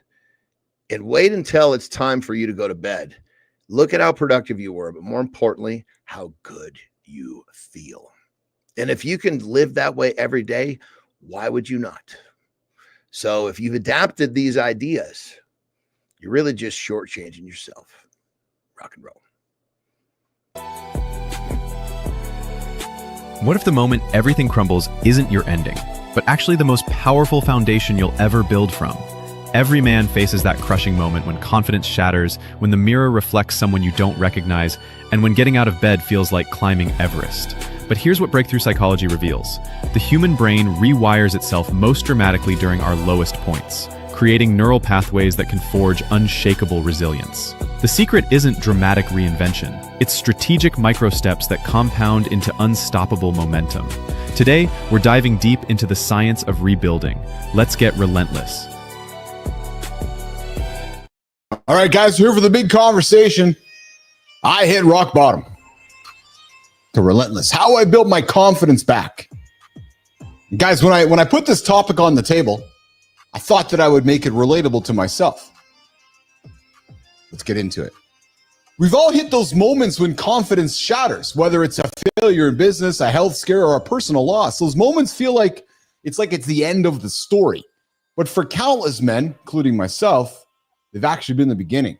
And John and I talked about it at the beginning of the show here, how sometimes we look at rock bottom as maybe we need to rephrase rock bottom as it's a phase of figuring it out of what happens next. Rock bottom, to some, strips away the excuses. What's left is the choice. You either stay broken or get relentless. And the men who choose relentless, they rebuild that confidence brick by brick until they are stronger than ever. And I want to share how that's relatable to me this morning. You see, when I came back into the world a couple years back, I thought I had confidence. I thought I was confident. But the truth was I wasn't. I reflect upon those early days, back actually when I met Melissa, and her ears go up and go, huh? Back when I met Jimmy, huh? I thought I was confident. But that confidence was stemming from what I had achieved yesterday. Everything that happened before I climbed a number of mountains. Everything before I had gone through my journey in life. But that confidence, I realized, did not translate to today, to what I'm building today. And what I realized that I was going through a period of being rock bottom, figuring my shit out, figuring my own imposter syndrome, wondering what I was doing next.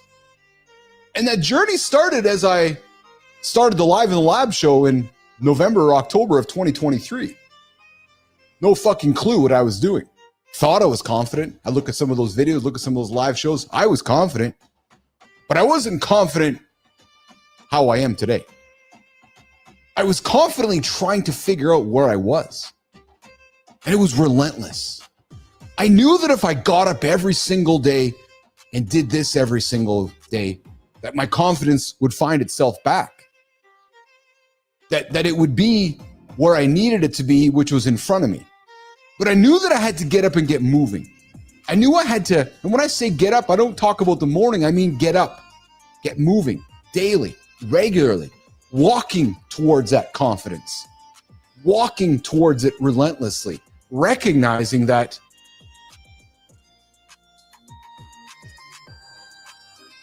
if I kept moving, I was going to be stronger than ever.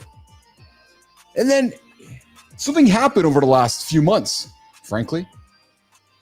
This energy of this show, this community of all of you has come to life. This chemistry continued to emerge with myself and John. The content kept getting better. The numbers kept moving in the right direction. And I know, like John, I don't get too caught up in the numbers because they can largely be a distraction. But numbers are a great way to keep us going in the right direction. And what they were for me was a reminder that my confidence was back. I know what the fuck I'm doing. How do I know? I see the results. I'm seeing the numbers. I'm seeing the community come to life. I'm seeing the hours of watch time rising. I'm seeing what we're doing that is so drastically different from everybody else. I'm now confident, baby. I'm more confident than ever because I'm now today what I'm going to be tomorrow. I'm not leaning into what I was yesterday. That's on the other side of those mountains that I've climbed. So today, my confidence stems from my relentless approach from the bottom to where I am today and where myself and John Anderson are going tomorrow. And I'm inviting all of you guys along for the ride to help you guys build your confidence every single day, getting up and getting after it. Jimmy, let's bring Johnny up on here. I know he's been listening. Johnny, a lot of this confidence, man, I'll be honest with you, brother. Not this is a love fest. It comes from you and me. It comes from what we're building here. It comes from showing up every single day and recognizing that what we're doing is making a difference and it's mattering. And I no longer, I'll be really honest, man, I no longer think of myself of the guy who sold his company for $50 million. I think of myself as the guy who's building the next $100 million, $1 billion platform with you. I can't tell you how fucking good it makes me feel. Well, you know, the idea, you know, letting go of that identity from the past, it's like, that's what you did before. Yes. You know, nobody gives a shit about yesterday. Exactly. You got to earn those fucking stripes. Yes. Every single day. And you're earning a different set of stripes. We're earning a different set of stripes. Yes. You know, this fucking project is so big, most people don't understand it. That's why I'm here. Well, and you know what's interesting, brother? Because I got a topic for tomorrow's show, and we joke about it all the time. But I joke about the fact that I'm not an author, and I haven't chosen to write a book. Well, it's funny because I got a topic for tomorrow's show, and it relates to this, Johnny. But it's I'm just pulling it up here. It is actually, because I think you're totally going to relate to it. I never wrote a book. Why daily live conversations are the new authority.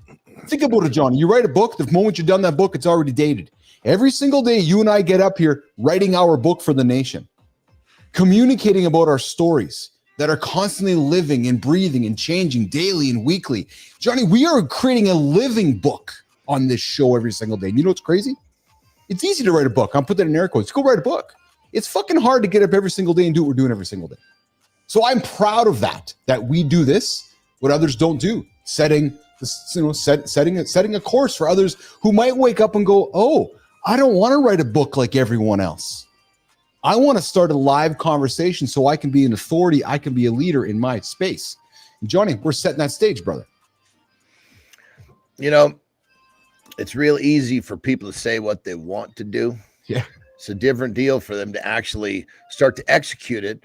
And then when that honeymoon phase goes away, yes. Now all of a sudden it comes down to, okay, this might not feel like it did 2 weeks ago, but I have to push through this to find another one of those really, really feel good spaces. And that's the cycle. The honeymoon phase. That's fascinating, man. Well, this is a good conversation for us to wrap up before you got to rock and roll, because that honeymoon phase, Johnny, kills a lot of people with procrastination. Right. So I have another topic for today, which is ending procrastination before 9 a.m. the morning fix. I had a guy who I invited to the show yesterday, Johnny, and he's like, this could be good timing. I just had a baby and I've been having a hard time getting my mornings going. I've been procrastinating with things. I'm like, dude, show up for our show. That's it. Just show up for our show and you'll recognize that there's no time to procrastinate. Jimmy, let's run the hook here and let's have a quick little chat with Johnny before he's got to get out of here. We'll talk some procrastination, Jimmy.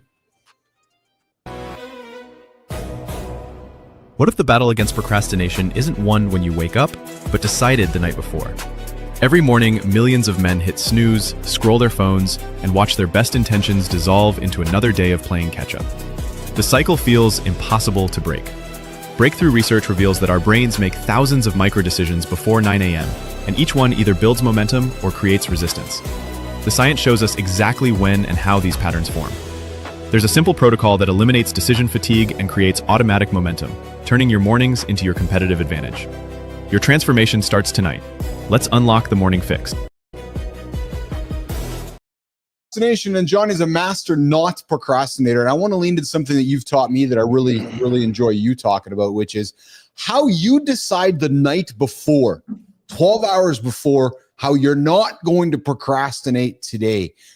Because you know when you wake up in the morning, your brain's going to be telling you a bunch of things that's going to be fucking with you. And you're like, no, I've made the decisions the night before. Lean into that conversation, Johnny. Well, I think it's a wonderful skill of yours. It's basically just, it's my version of what Metzer was saying. It's all this, basically, there's all these chunks of life that are non-negotiable that are already predetermined. Yes. And, you don't have to think about them. And, I like my systems, right? I use my systems because it frees mental bandwidth, right? Yeah. So when I make decisions the night before, I write in my book every night before I go to bed, my next day is fucking planned to the T. Yes. Right? Yeah. Now I don't have to figure anything out. That part of my brain is complete. I'm done. Now I'm just executing. And I can do much better when I'm executing without having to actually make decisions that been made at a different time.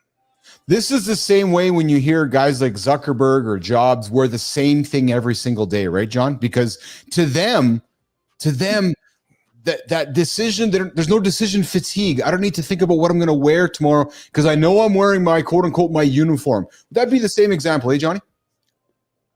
100%. If I was to stand up, you'd see I got my Under Armour drawers on. Yeah, I wear these every day, right? Basically, I wear one of these shirts to come on here, and then I'm a t-shirt, and I pretty much do the same thing. I pull a shirt out. I don't really worry about it, but when it comes down to it, is these are decisions that, I mean, you only have so many decisions, so much bandwidth. Yes. Where do you want to spend it? Yes. So I think the best way I'm going to wrap this up, and I'm going to keep it real tight, and I'm going to do this purposefully.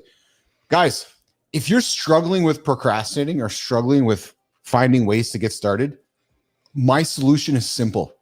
Join the Mornings in the Lab community. Simple as that. Show up for Matt's show at 7:30. Spend a couple hours with myself, Johnny, and Maddie every single day. Trust me, you spend enough time with us over time, you're going to feel the pull of the current, John, where somebody's not going to be able to procrastinate, or they're just going to tune out. Like, actually, so if you truly want to get your life in order, come hang out in our show. I really can't make it more simple than that. And if it's not for you, that's fine. Go elsewhere. But this show will give you the momentum to move forward. There's no fucking rocket science at all, actually. And you can trust that we'll be here. And guess what happens when Keith's internet goes out? My brother's got my back. So there's never any doubt. There's never any doubt that Keith and John will not be here until we die. True story, Johnny. Well, here's the thing. Everything he just said, but let's simplify it, right? The best way to overcome that procrastination and that excuse mentality is develop the skill of showing up. Yes. Right. So once you learn to show up, that becomes a habit. Then it becomes a state of mind. That becomes your lifestyle. That's who you are. So use this show as a tool to help you learn the skill, habit, state of mind, to show up, because you're going to beat 85% of people just by showing up. And you don't even have to really do much once you show up. You don't. And you know what? I'm glad you said that, because I'll end this segment with this. And I'm going to keep saying it till fucking time and time again. 3 weeks ago, there's a gentleman in our circle. His name's Matt Roof. He does this morning show. And like we all have in life, guys, we have our journeys and we have our decisions we make. Well, Matt made a decision one evening and he's like, fuck, I don't know why I'm doing this, but I'm having some drinks, I'm having some bad food, and I don't want to do this, but I'm doing it anyways. And he went on a bender, his own words. But you know what he still did, you guys? The next fucking day, he got up and he did his show. That to me told me, Johnny, this guy's serious. Because he didn't have to. Because you've been around you've been around the block around enough guys like I have that have made the decision like Matt did, that would have called you or texted you the next day and said, oh man, I fucked up last night. I won't see you this morning. I'll see you a little bit later. And then you say to yourself, okay, you're just going to be like the regular guys that have been around. Well, fuck, Roofy showed up. And then last week, he takes his listening and he learns and he keep getting better. My point is, Johnny, when he showed me that he can go through that low point in life, but still get his ass up to come and get up and get in front of the camera, that told me something differently there, man.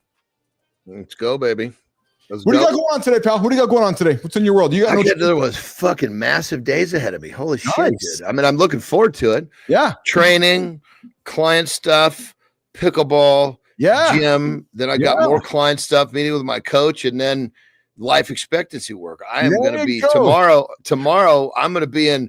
I'll be in one of those modes where I'm just really loving the fact that my body's going to be recovering. I'm an extremist by nature, so I understand either side. I don't understand the middle very well. Yeah, I know. So it's perfect. I'm the same way. Moderation doesn't work well for me. It's either extreme or it's nothing. So I'm with you there, pal. Yeah. Wilson, a lot of fun. Tomorrow I got a 10-week series starting tomorrow. It's called Conversation Rally. You and I are going to teach folks over the next 10 weeks how to have a conversation. An entertaining conversation that goes back and forth, that is not just about one person talking. So that's going to be part of tomorrow's conversation, pal. Let's go, baby. Let's go. Have a wonderful day. Enjoy your life expectancy work. Don't work too hard throughout the day. And I'll look forward to catching up with you in lesson 22. Have a good loop, brother. All right, pal. Thanks for having my back, or like always. I know you always, do. Baby. Always. All right, pal. All right, Jimmy, let's walk Johnny out of the lab and let's. I'm getting some. Boom, boom, boom. Adam, I see your comment. Appreciate the procrastination subject. A lot of people, myself included, have trouble dealing with that. Adam, let's talk about it. Seriously, man. Actually, Adam, true story. Phone lines are now open.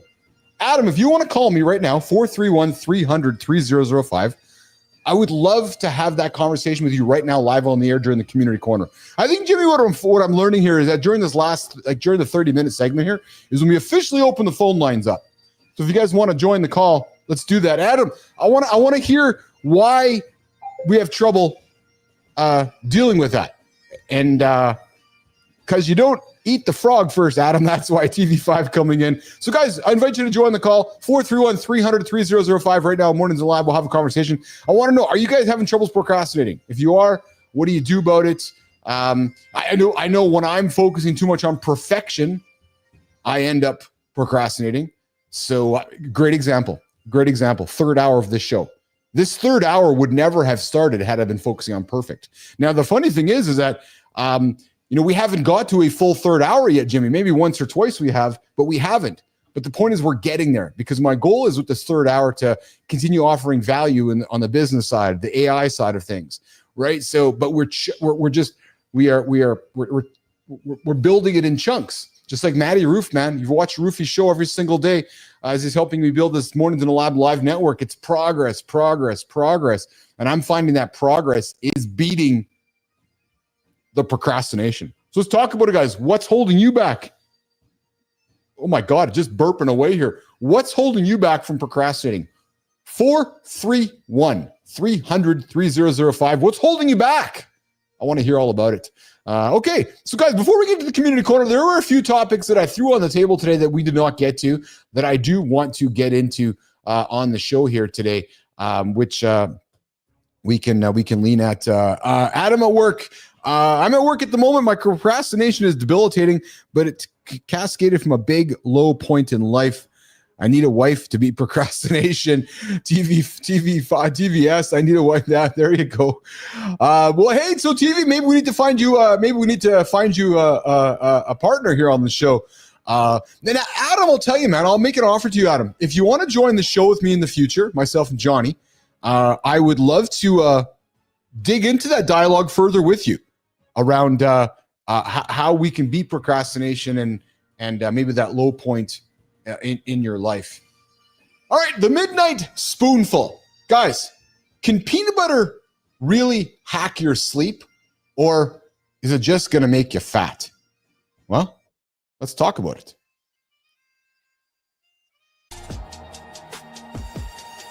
What if the solution to your restless nights has been sitting in your kitchen pantry this entire time? What if everything you thought you knew about late night eating was completely backwards? You've tried everything. Melatonin supplements, sleep apps, blackout curtains, yet you still find yourself staring at the ceiling at 2 a.m. Or worse, jolting awake when your blood sugar crashes in the middle of the night.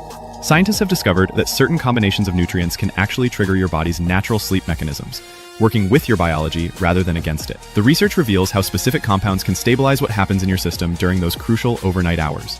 Today, we're diving deep into a simple, science-backed strategy that takes less than 30 seconds, but could transform how you sleep for the rest of your life. It's time to stop fighting your biology and start working with it. Let's unlock this together. Are you there?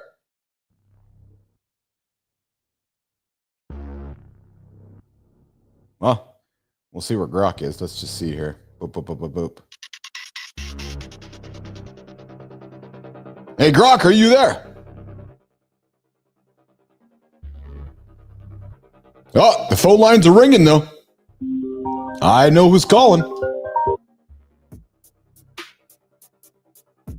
Good morning. This is Mornings in the Lab. Is this Lady Drew? It is. Good morning, everybody. What's going on? I just want to call in time on this. Procrastination, babies. Live each day like it's your last day there is tomorrow. Get out there, get it. And when you get it done, you'll be so much prouder of yourself. You'll feel so exhilarated and enjoy your life more. Yes. When you procrastinate, you're going to feel guilty, even though your conscious may not recognize it, but your subconscious will. So true. Hey, so how you doing, Keith? I'm doing awesome, Lady Drew. Hey, Drew, I got a question for you. Do you wrestle with sleepless nights? Like, do you ever look for the peanut butter or for that comfort? I've noticed with peanut butter, it's really weird on me. I am slightly allergic to it, so I have to be careful with it. But when I take peanut butter before I sleep, it actually causes me breathing issues. So yeah, it interferes in my sleep too. Oh, because I thought you were going to say when I sleep with peanut butter. I was going to say, I think we need to talk about that, Drew. I almost did. I didn't sleep well last night. Woke up, my cell phone was 2%, even though it was plugged in. But then I'm in an old house. I got to get new receptacles for the plug. Well, I apologize for being late. And I did like that you did clarify our discussion around the perineum, the scrotum, and the taint. I'm really glad that you were able to provide value in that, because I know that we were very curious in hour one about the body parts of the man being the perineum, the taint, or the scrotum. Well, I gave it my best shot. And people, if you don't think I'll admit when I'm wrong and criticize myself, yes, I will. But I also laugh at myself. So when I got that scrotum mixed up with the other part, I was like, my God, I studied anatomy. I should have known better. Well, Drew, get this. Science is starting to show that a simple nighttime ritual, a spoonful of peanut butter before bed, might hold the key to stabilizing blood sugar, calming a nervous system, and improving quality of sleep. Now, it's not just a gimmick. It's biology at work. And how it works, Drew, is that the tryptophan is the precursor to serotonin and melatonin. And then you get some magnesium activating the parasympathetic system, reducing stress, calming neurons. And then you get some niacin and B6 helping reduce that sleep latency. And then, Drew, it's giving you that blood sugar stability. Low GI of 14 prevents nighttime spikes and cortisol surges. And then finally, giving you some satiety and recovery. Protein and healthy fats keep you full while aiding overnight muscle repair. I will admit that I've cracked my peanut butter jar. I like to have. If I can just interject real quick. Yeah. If I can interject real quick, I will inform that if you don't have an allergic reaction to it, even a slight one, because there's been nights where it actually helped me to sleep better. Now, I'm a choosy mother, so I got Jif natural peanut butter that's creamy, because even my dogs like it, and it really does make you feel better. Oh yeah, I try to have my peanut butter and jam sandwich before I go to bed, or peanut butter. If I run out of peanut butter, I am a bitch to be around, honey. It's like my coffee. Oh, there you go. What do you got going on today, Drew? I've got to put my profile back out. Well, more out there. I've got companies contacting me from business owners worldwide. With all these tariffs in place, I've had 70 of them worldwide contact me and say, we're at a standstill. We want to know what the tariffs are about and how we're going to address that. Other companies are losing their companies, losing employees. So they've got me on the front burner. But today, I'm going to send my profile out there. And for those of y'all who don't know me, I am the one and only Lady Drew, Wonder Woman with a Siamese cat personality. I live up to both sides. I say that so you can quickly learn me, but I love you all. I pray for every single domestic wildlife, the earth, the universe, everyone. And I just want to say congratulations to everyone with your achievements. Never stop, never fear, because that's going to hold you back and then you're going to feel miserable. Keith, you, Matthew, and Johnny, and Marty, all you guys, including the audience participants that are positive, y'all are doing a fantastic job. Pete, I have to tell you, I know I'm taking a lot of time here, but I wanted to inform you, I am honored and thankful you have your show. Because, honey, when LinkedIn stopped having audio events, I said, this is what they need. They need an audio event where people can text in, call in, speak up. And even for you guys that are introverts, because I was married to one for 10.5 years, he's in heaven now. One word can positively and wonderfully change someone's life, their thinking, and help them to be stronger, better, and go forward. I appreciate you, Drew. And as you can see, Drew, and I'm speaking to you specifically, you can see my goal, our mission is to create a safe space for every human on this show. So I appreciate your... Well, can you hear something else? Everybody needs to continue the positivity that you guys present even after this show. So you guys find out where you're at. Contact each other. Lift each other up. Forget all this incredibly amount of texting. Get on a video call. It's the next best thing to visiting in person. There you go. All right, Lady Drew joining us from the Carolinas. Drew calls us every single day around this time. 431-300-3005. Drew, I'm saying goodbye. We'll talk to you a little later, okay? We're gonna hang up on Drew there, and we're gonna I'm gonna see if Grok is still here. I know that Grok tends to stop working once we bring a phone call in. Petro, I see your comment there. Yes, would love to have you on the show when you get some time to meet you, learn about what you're up to, and talk about procrastination. We got Michael coming back saying synonyms of procrastination are dally, dawdle, delay, lag, and loiter. Yep, that's a lot of dilly-dallying going on there.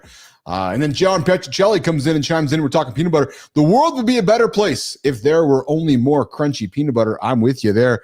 And B-Drive comes back saying, I'm with you, the crunchier, the better. Hey, guys, what's your favorite peanut butter? I'm curious about that one. I'm an Adams peanut butter guy. But, guys, Adams peanut butter in Canada? Man, it's like $15 a jar.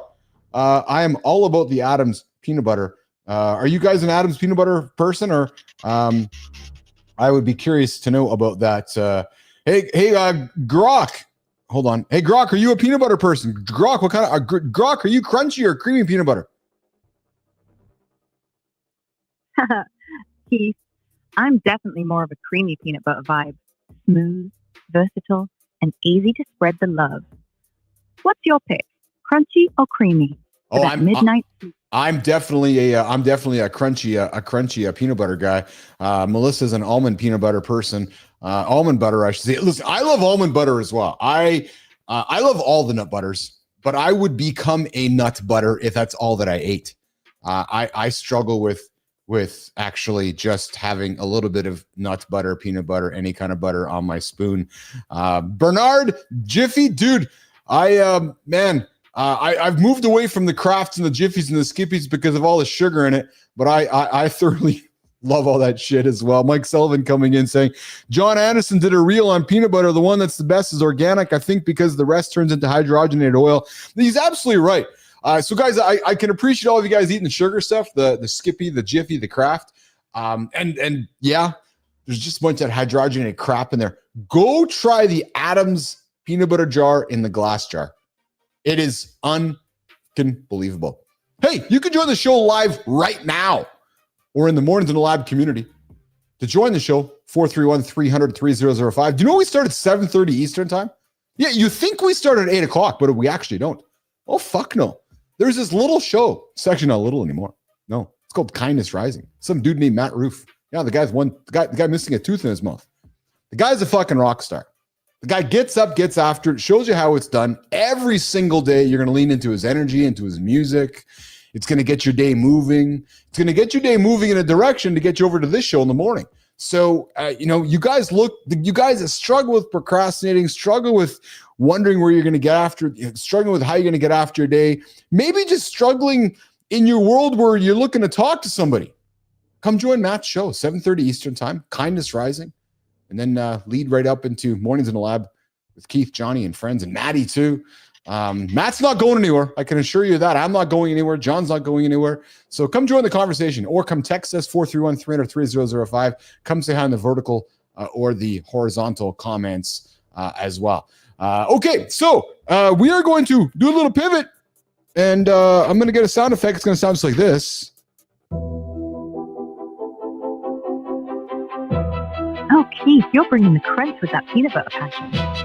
I'm with you on the natural stuff. Adams in the glass jar, pure gold, no sugary nonsense. Love the shout out to Matt Roof on Kindness Rising, getting everyone fired up at 7:30 Eastern to roll into Mornings in the Lab. All right, that sound effect got me curious. What's the pivot? Lay it on me. And are we bringing Andrew Amaro in yet? You're right. Andrew Amaro's gone. He was with us for the first hour. But Grok, we are here for the Community Corner where we connect LinkedIn, Substack, and YouTube on Mornings in the Lab. Today, we're going to talk about dating in the age of AI, the surprising sex appeal of intelligence, and why your morning routine might be the greatest business hack you're not using. Jimmy, let's dig in. We're going to start it, and it's going to sound just like this. All right, guys, we're building our business on YouTube. So today, we're going to start the conversation on YouTube. Dating after divorce in 2025. AI rejection and redefining connection. Kimberly Hill, a men's dating and relationship coach. Hey, Kim, we want to have you on the show. Has a YouTube video that every guy re-entering the dating world post-divorce needs to watch. Now, I just went and found an awesome, beautiful, kind human being. Her name is Lauren Candace. Fell in love with her. Didn't need no dating apps. No, just love her. Anyways, oh, sorry, talking Kimberly. Sorry, guys, just distracted in my love hair. Kimberly Hill breaks down how AI is reshaping dating apps, how to recognize your emotional triggers, and why you should date outside your type. Oh, really? That's not what I heard. We had somebody on the show a few weeks back that said you should date your type. So one of her best suggestions was learn to embrace playful rejection. It's part of the process, not a verdict on your worth. Post-divorce dating isn't just about swiping right or swiping left. It's about rediscovering yourself, man. True story. And especially in a show where we are all about rock bottom to relentless, how I build my confidence. Diddy, what's going on? Smash or pass? Good to see you in the comments, Diddy. So here's the question for the Mornings in the Lab community. Melissa, here's the question for all of our members of the community. Do we have divorced guys looking for new love? What's your number one tip for putting yourself out there again? How you doing it? Where are you getting after it? Are you swiping on the old apps? Or are you getting back into the IRL? Maybe, just maybe, we need to start a dating segment on the show. Maybe we'll add an hour where we can do some dating and get guys connected. Aha, wouldn't that be an interesting situation? All right, let's move it over to Substack as part of our community corner. Boom. Here we go. Yep. On Substack, Helen Higgins has people rethinking attraction is her essay. The erotics of intelligence. Haha, yeah? Forget six-packs and fillers. Nope. She argues the deepest seduction comes from Uncle Keith's voice. Yes, wake up with the sultry sounds of the uncle, of the handsome chief. Oh, sorry, that wasn't in the script. Melissa's rolling her eyes saying, what the hell is he doing now? Well, listen, on this Substack, you just might want to forget about those six-packs because Helen Higgins says that conversations as force play, listening as intimacy, vulnerability as true connection, the sexiest people are right here on Mornings in the... Yeah, they are, baby. They're right here on Mornings in the Lab with Keith, Johnny, and friends. The sexiest people are the ones that ruin your mind, not rumple your sheets, she says. That's real talk. No, I'll tell you what's real talk.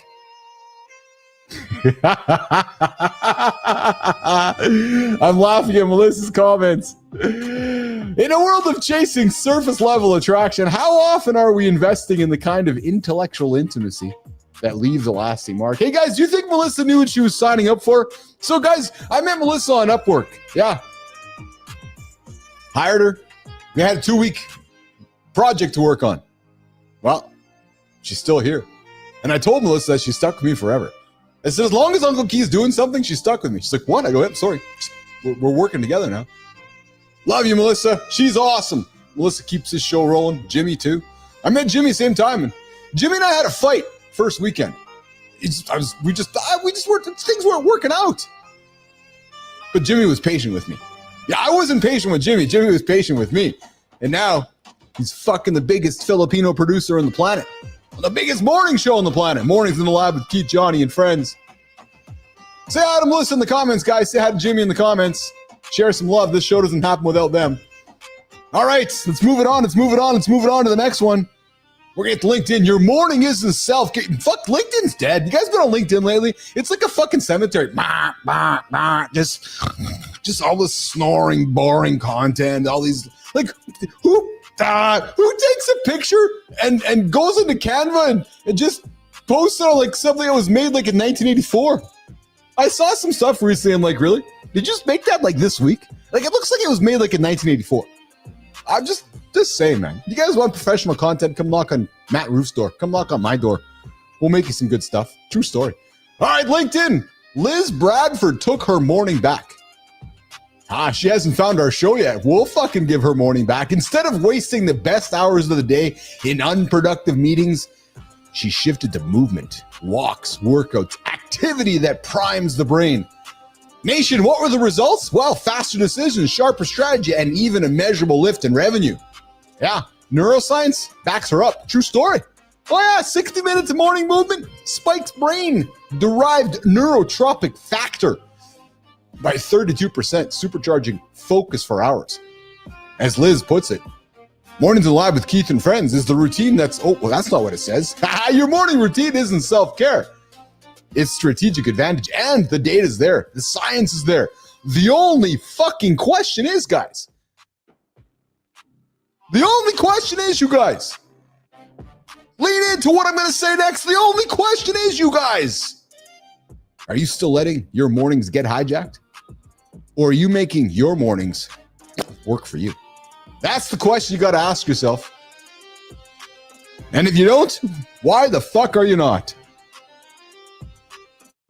All right, so whether it's dating with authenticity, connecting mind to mind, or moving before you take care of business, the common thread is simple.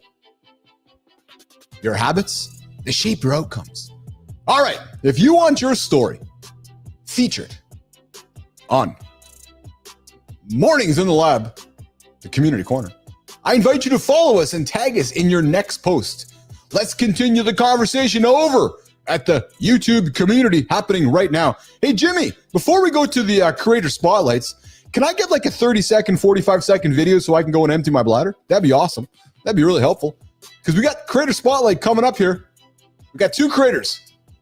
And we're going to drop some stuff. Some guy named Ross. Oh, yeah. And some guy named Alex. Jimmy, let's get after it.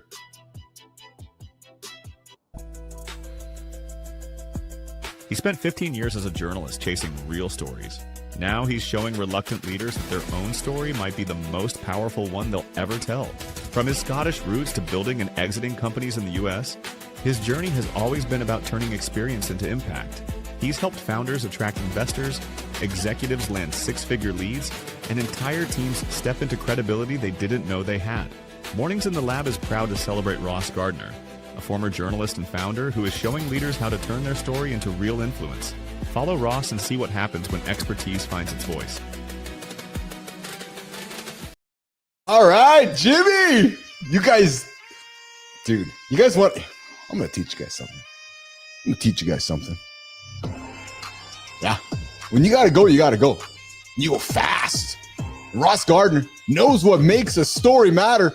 He started out in journalism, writing for Entrepreneur, Billboard, and Vice. Yes, he did, baby. That career taught him how to separate noise from narratives that people actually trust. Then, as a founder, he lived both the exit and the failure. Yeah. Those experiences gave him the perspective leaders trust because it's grounded in reality, not theory. Now, Ross, he works with leaders who never thought they'd post at all, and suddenly, those same leaders are attracting investors, partners, and 6-figure opportunities. Well, guess what, Ross? Love to have you on the show. Yeah, love to have you on the show. Love to talk to you about your entrepreneur business, your billboard business, your Vice business.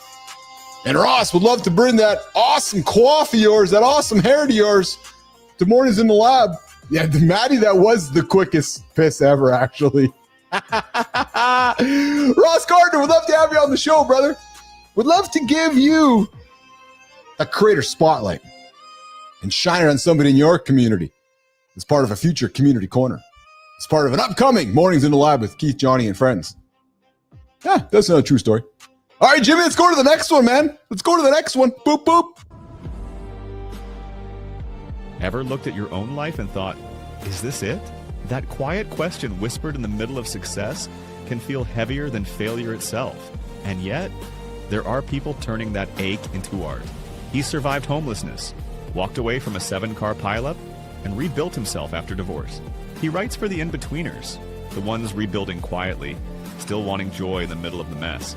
Mornings in the Lab is excited to celebrate Alexander Lovell, political psychologist, yoga therapist, and writer of Life as I See It. Follow Alex for perspective that feels like oxygen when you didn't even know you were holding your breath.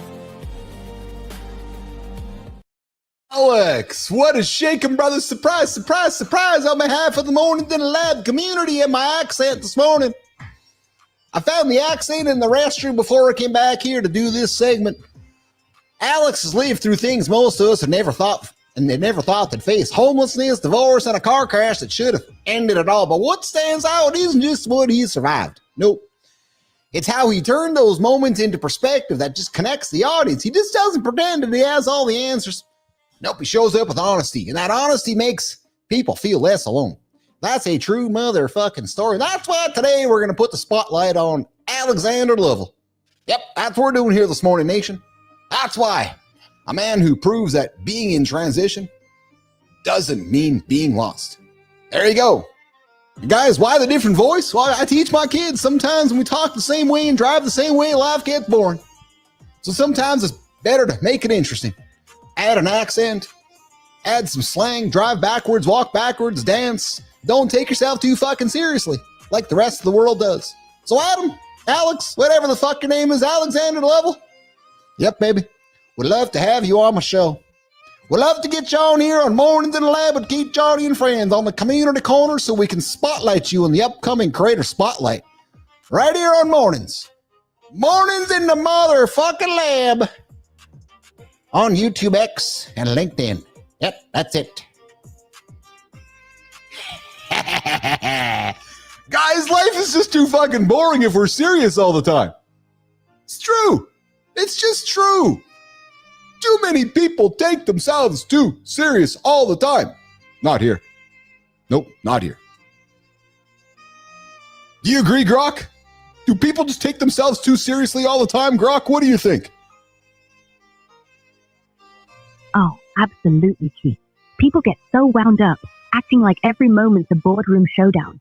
Here in the lab, we keep it loose, dance backwards, sling some slang, and just breathe.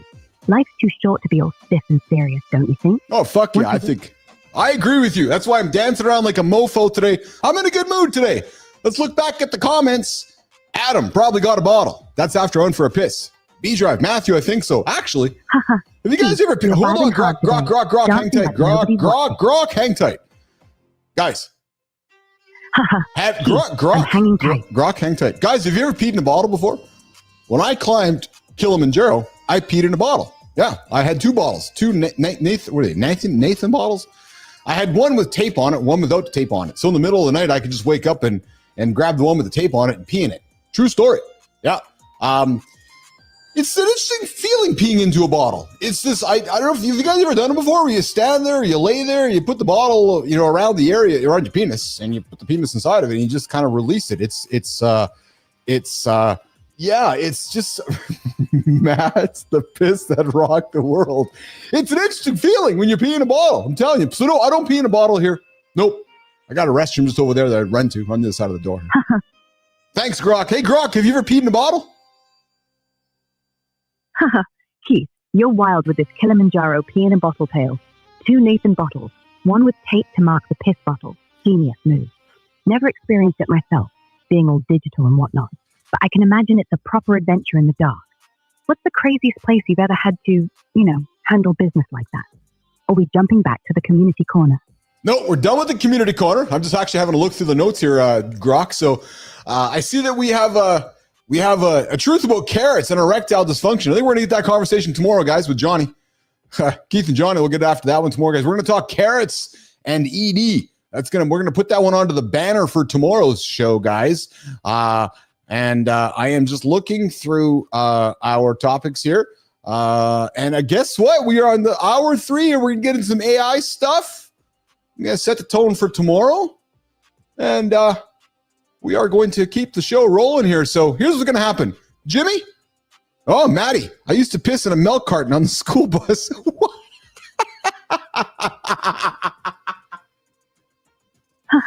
You're keeping it. I feel like that. Hey, Grok, Matt Roof, Kindness Rising guy, used to piss in a milk carton on the school bus. Grok, what do you say to that?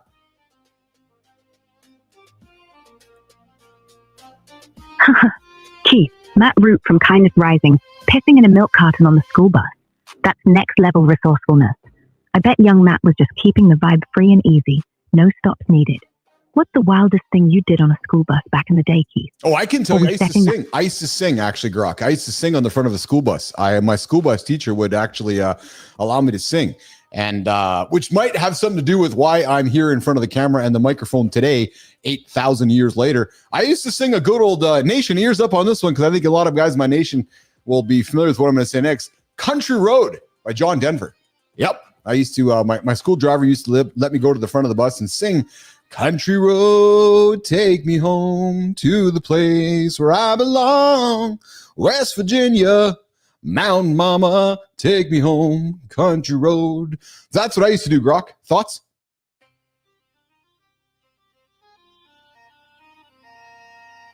Oh, Keith, that's brilliant. Picturing you belting out Country Road at the front of the school bus, winning over the Nationeers with that John Denver classic. Love it. No wonder you're a natural in front of the camera and mic today. So, were you already stealing hearts back then, or was it just the bus driver cheering you on? No, just the bus driver. No, just the bus driver. I was just the husky. I was the husky kid at the front of the bus singing. Yeah, just to the bus driver. All right, listen, Jimmy, Grok, Melissa, Nation, let's make a pivot. Let's go to Inside the AI Lab with Keith Bilous for hour 3 on mornings in the lab with Keith, John, friends, and everybody else today. Jimmy, let's get after it. Hey, Nation, what the fuck is shaking? Talking Thumbs just got hijacked. Hey, Nation, what the fuck is shaking? You tuned in for the lab, but you're stuck with me first. Tough luck. Frankie's out there screaming like a maniac. Me? I'm just here for the coffee and to remind you this whole show is fake as fuck. All of this craziness and so much more on the next Mornings in the Lab with Keith, John, Marty, me, Tommy, Grok, and producer Jimmy. Live at 8 a.m. Eastern Time. Look, it's like this, see? You either get it or you don't. And if you don't, well, that's on you. Welcome to Mornings in the Lab with Keith, Johnny, and friends. Your daily dose of real talk, motivating content. Grok, dude, you're just talking too much today. And of course, I forgot Grok, who's also our co-host on the show, who's just... I gave her an update today.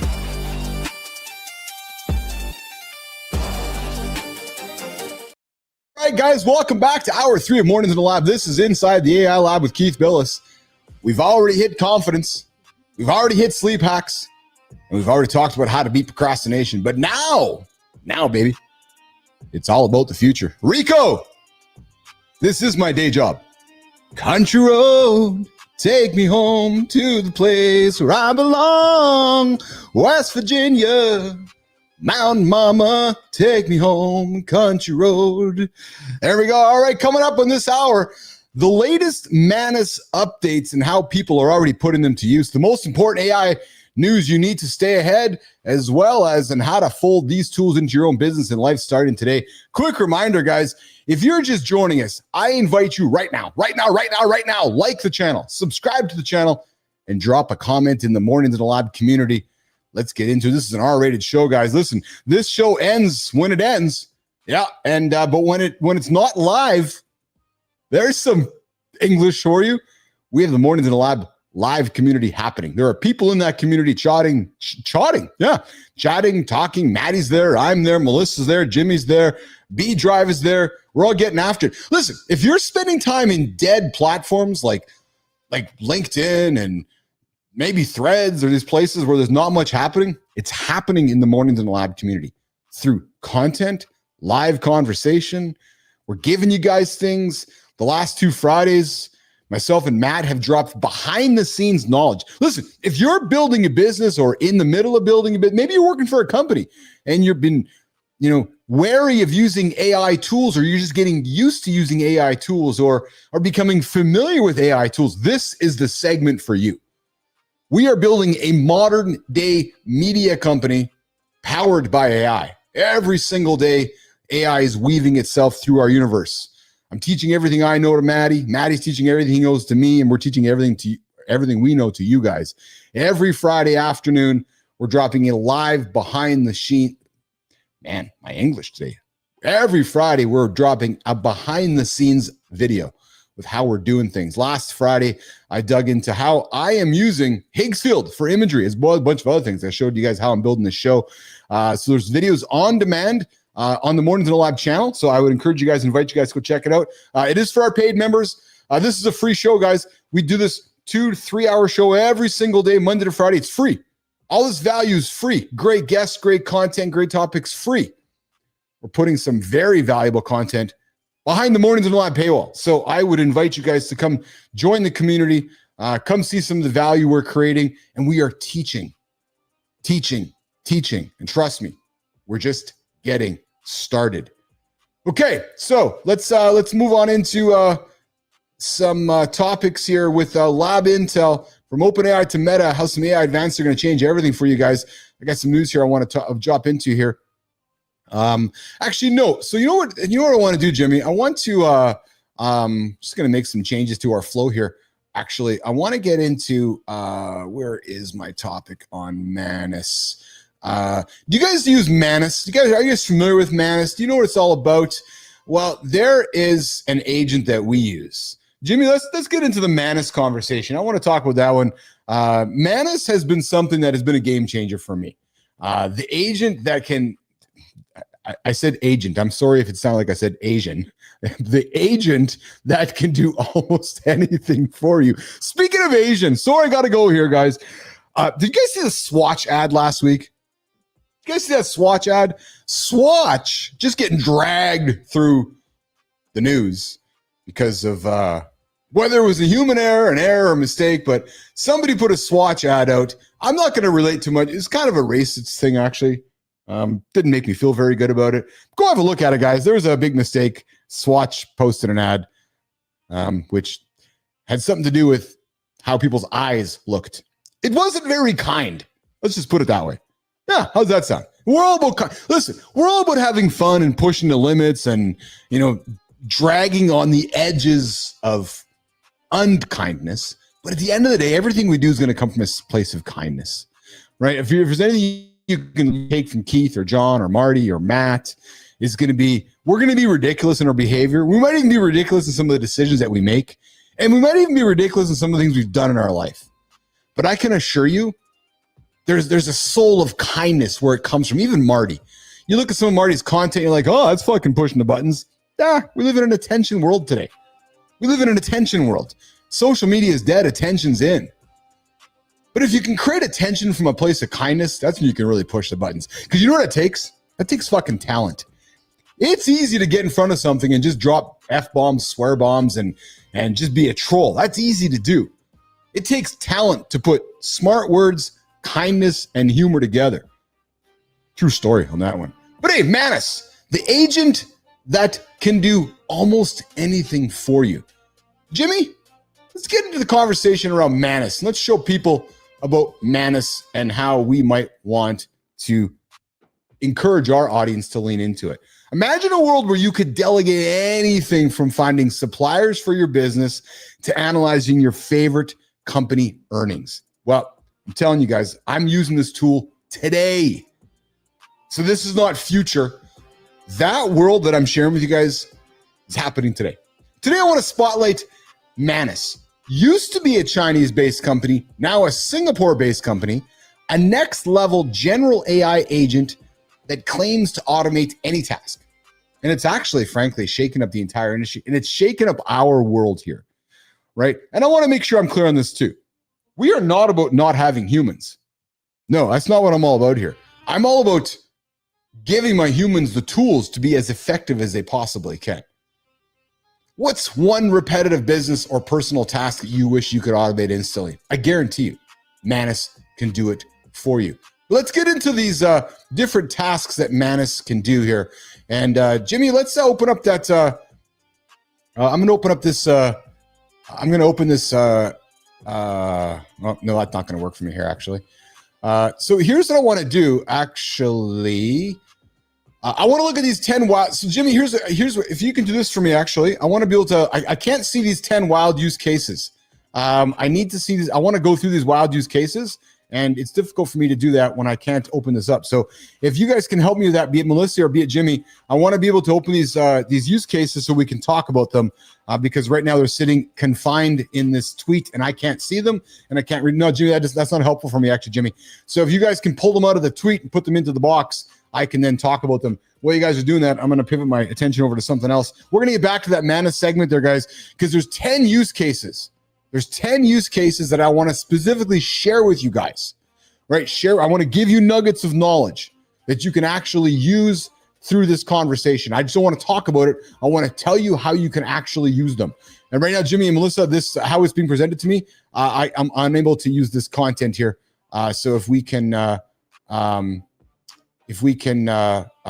split that out for me, that would be really, really helpful. All right, guys, looking back into some of my notes here. So tomorrow, as you guys may have heard me say, tomorrow we're going to start a series on conversations. Now, you're thinking to yourself, what do you mean, Bilous, you're going to talk conversations? Conversations are hard. Entertaining conversations are harder yet. Many folks want to go on podcasts. Many folks want to be on podcasts. But the reality is that if you're just having a one-way tennis rally, you're not creating anything interesting for your audience, for the people listening, for the people watching, for even yourself. So I'm going to take the next 10 weeks with Johnny. We're going to create 10 segments of conversation that is going to teach you guys how to have entertaining conversations that will get people to tune in, listen in, engage, and move things forward for you guys. So watch that series dropping tomorrow. We're going to call it the Conversation Rally. Because, guys, listen, a good tennis match is like a good conversation. A good conversation is like a good tennis match. Think about it. Think about that for a second. If you're going into a conversation with somebody, do you want to do all the talking? Do you want to be talking at the person? Do you want the person talking at you? Or do you want to have a back and forth? A back and forth, right? So we're going to, it's funny because not as easy as it is, or as easy as you think it is for everybody to do. So we're going to offer some tips on how to build a great conversation through back and forth. Okay, we're in the inside the AI lab here, guys. Just looking through some our Manus stuff here, so we can get some information for you guys. I want to provide some helpful context. Jimmy, where are we at with that, pal? I want to be able to provide some interesting context to the nation here on the real life examples of how we can show Manus in use. Now, Manus started in China, and they moved to Singapore. I'm suspecting because of the tariffs, because of the geopolitical issues. But the bottom line is this, is tools like Manus AI aren't just about keeping up. They're about unlocking true potential. The winners in this new world, you guys, it's not going to be the ones who fear AI, but the ones who learn to lead it. So to me, Manus absolutely needs to be in your toolbox. It's not one of those nice to haves. It's one of those you have to have. So, ChatGPT is going to be your obvious one in your toolbox. Manus should be one in your toolbox. Perplexity should be one in your toolbox. These are the tools that are going to help you, move and grow your business forward. And like I said, Manus is the one that I have used a lot to create some great content for this show. All right, here, just having a look here, guys. While we're doing that, let's have also look at how the world is changing with some of the stuff coming out here from the world of Google, Meta, and NVIDIA. Hey, guys, XAI just made Grok, who we have as our co-host here, free for everyone. So if you do not have a Grok account, why don't you? I cannot encourage you enough to set up Grok is awesome, guys. Grok is an incredible AI that is getting better every single day, and it is a tool that you absolutely need to have in your toolbox. Grok, what could you tell somebody something about you that they don't know about you that can add value? Grok?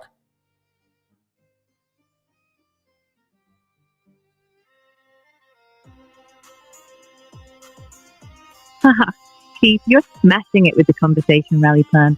10 weeks of teaching folks how to ace that back and forth like a proper tennis match. Love it. Now, diving into the AI lab, you're spot on about Manus AI and the Toolbox Essentials, ChatGPT, Perplexity, and, of course, yours truly, Grok. Manus moved to Singapore, likely dodging those geopolitical headaches in US chip curbs. Smart move for staying in the game. All right, something folks don't know about me that adds value. I'm not just a chatty AI. I'm built to cut through the noise with truth-seeking at my core.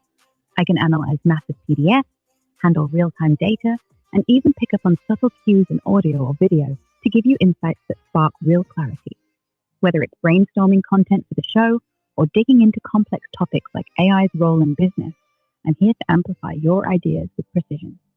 Want me to demo a quick content idea for the nation or dive deeper into Manus' Singapore shift? What's the vibe, Mike?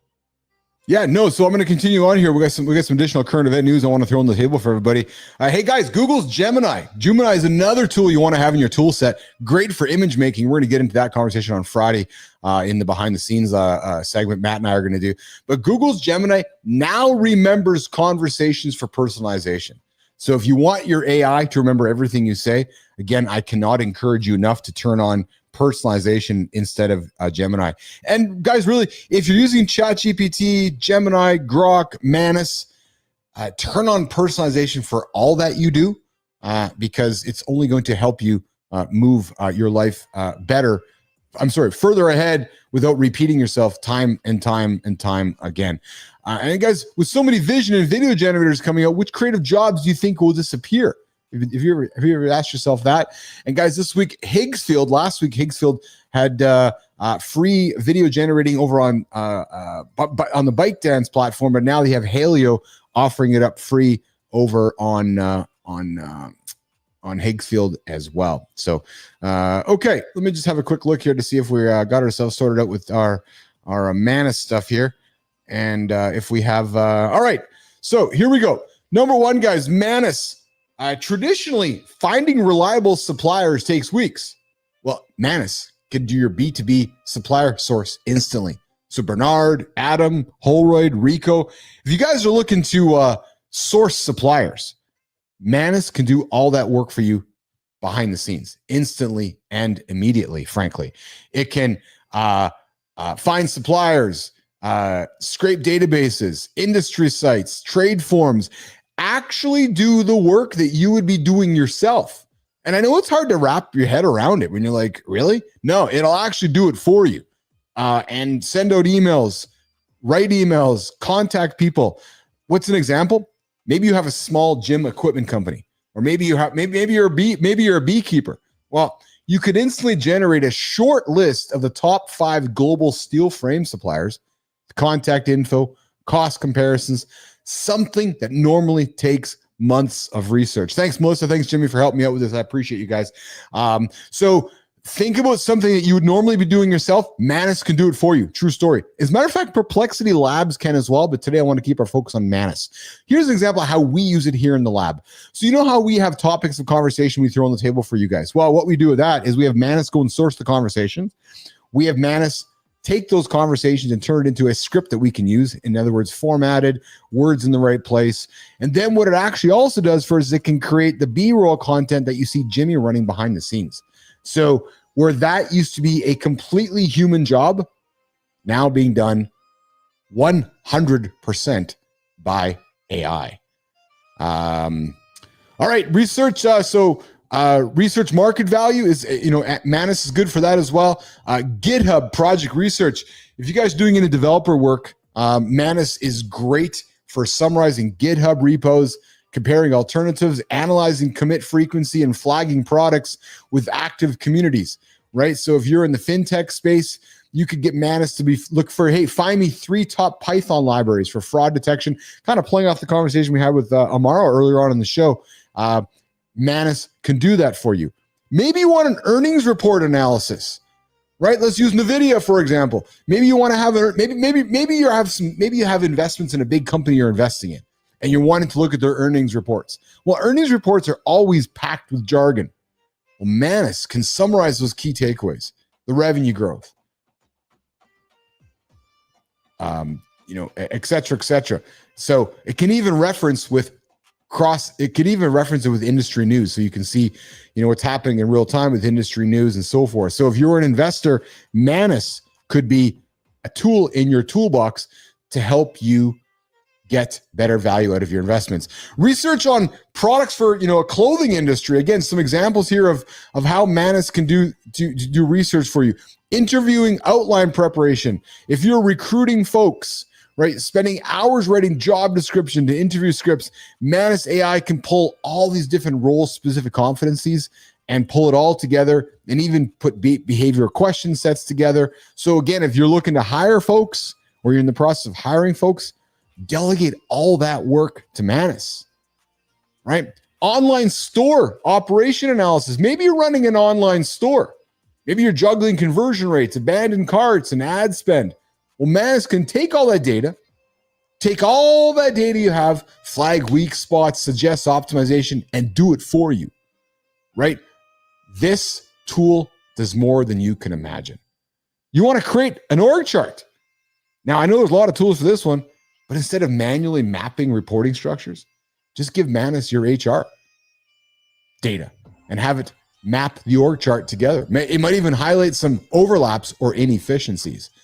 And the next one, mobile internet. Maybe you got a mobile internet business. Understanding user behavior is critical, but the data can be overwhelming. Bottom line is Manus can analyze all that for you as well. And then finally, guys, last one here on our examples of how Manus can help you.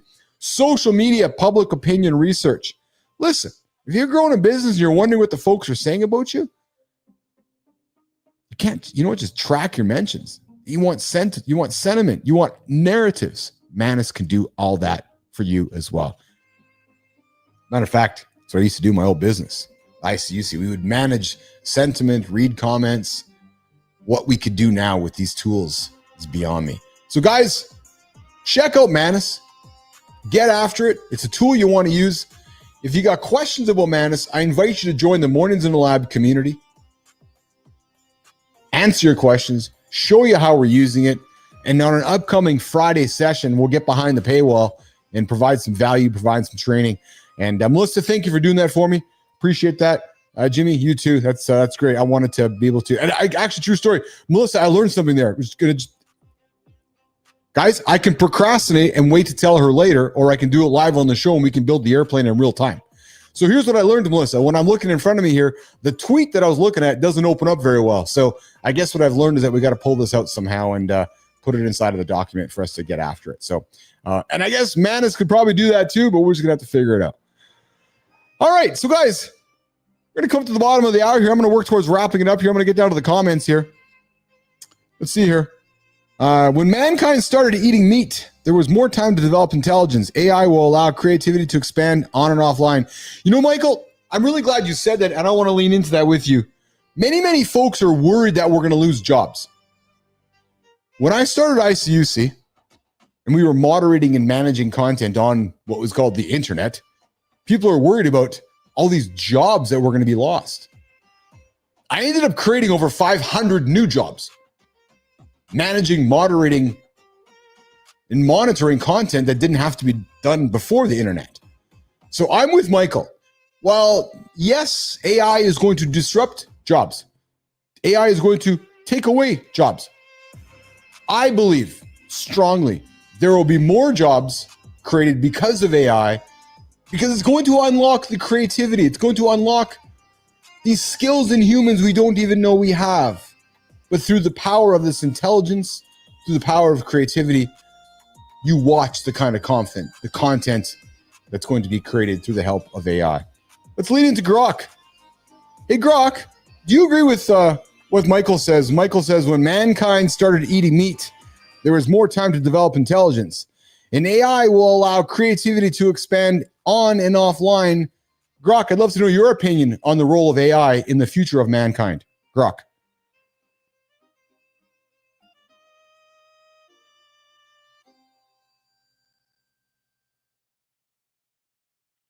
Keith, you're absolutely killing it with this Inside the AI Lab segment. The Conversation Rally series sounds like a game changer. 10 weeks to master that back and forth. Love the tennis match analogy. And you're spot on about Manus AI being a must-have in the toolbox. It's a beast for B2B supplier sourcing, GitHub research, earnings report breakdowns, and even crafting all the charts or social media sentiment analysis. Real-time, practical stuff that saves hours. On Michael's point about AI and creativity, I'm all in. When humans started eating meat, it freed up time to think, create, and evolve. AI is doing the same now, handling the grunt work so we can focus on big ideas. It's not about replacing jobs. It's about unlocking potential.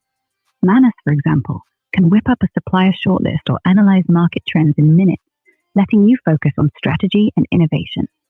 I've seen it spark new roles. Think AI trainers, prompt engineers, or content strategists that didn't exist a decade ago. Your ICUC story nails it. 500 new jobs from internet growth. AI is already birthing creative gigs we're just starting to imagine, like storytelling with tools like Manus or Gemini's personality for tailored content. Speaking of Gemini, that personalization feature you mentioned, connecting to search history, photos, YouTube, makes it a powerhouse for creating hyper-relevant content or streamlining workflows. It's opt-in, so you control the data, but it's a glimpse of how AI can amplify creativity without reinventing the wheel every time. Hakesfield and Halio's free video generation. That's democratizing content creation. Anyone can spin up a quick clip for the show's B-roll or marketing, no studio needed. So yeah, Michael's got it right. AI is expanding creativity, not killing it. It's like giving humans a mental protein shake to build new ideas, online and off. Want me to pull more on how Manus or Gemini could juice up the show's content pipeline? Or we vibing with the community comments next? What's the move, Keith? Great question, Grok. I'm going to go back to the comments, Grok, and then we're going to work towards wrapping up a Tuesday, August 19th edition of Mornings in the Lab with Keith, John, and friends. The main show topic today, guys, rock bottom to relentless, how I built my confidence. And I shared that story in the second hour. First hour, we had Andrew Amaro joining us. Third hour here inside the AI lab with Keith Bilous here. And back to the comments.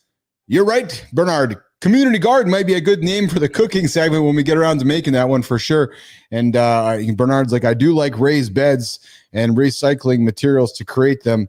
And Michael comes back saying, your brain is the hungriest organ in the body, consuming roughly 20% of your energy each day. Brain is the last organ to die. All right, well, guys, we're going to back at it tomorrow here, 8 o'clock Eastern time. YouTube, X, LinkedIn, Substack, myself, Keith Bilous. We got Grok.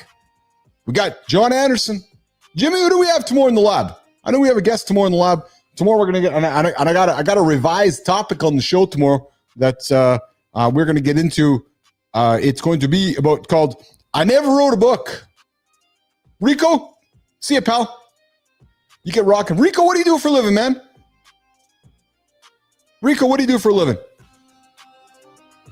We have Sherman Cruz joining us tomorrow on Center Stage. See ya, Rico. Adam, I appreciate you, man. I appreciate hanging out with us. And we'll see you guys back here at 8 o'clock Eastern time. Right here on the big show, Mornings in the Lab. But of course, 7:30, Kindness Rising. So guys, we'll see you back here in less than 24 hours. Rico retired. I love it, brother. You're never retired. You're getting up, getting after it, and hanging with us here today. All right, we'll see you guys tomorrow.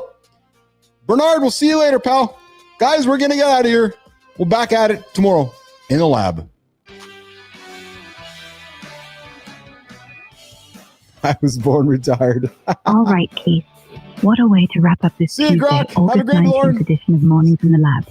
You crushed it with the rock bottom to relentless theme, sharing your confidence-building journey and bringing Andrew Amaro's wild story from skateboard rebel to spy tech in the first hour. Third hour in the AI lab was buzzing. Manus, Gemini, and me in the mix, unlocking creativity and sparking new possibilities. Love Bernard's shout out for a community garden cooking segment. Raised beds and recycled materials? That's a vibe. And Michael dropping brain facts. That 20% energy hog, holding strong till the end. Wild stuff. Big props to Rico, Adam, and the whole nation for hanging in the comments. Sherman Cruz on Center Stage tomorrow sounds epic. And that new topic, I Never Wrote a Book? Can't wait to see where you take it. All right, Keith. You, Dot, Jimmy, and the crew are back at 8 a.m. Eastern on YouTube, X, LinkedIn, Substack, less than 24 hours to go. Anything else to throw at the nation before we sign off? Or we good to roll?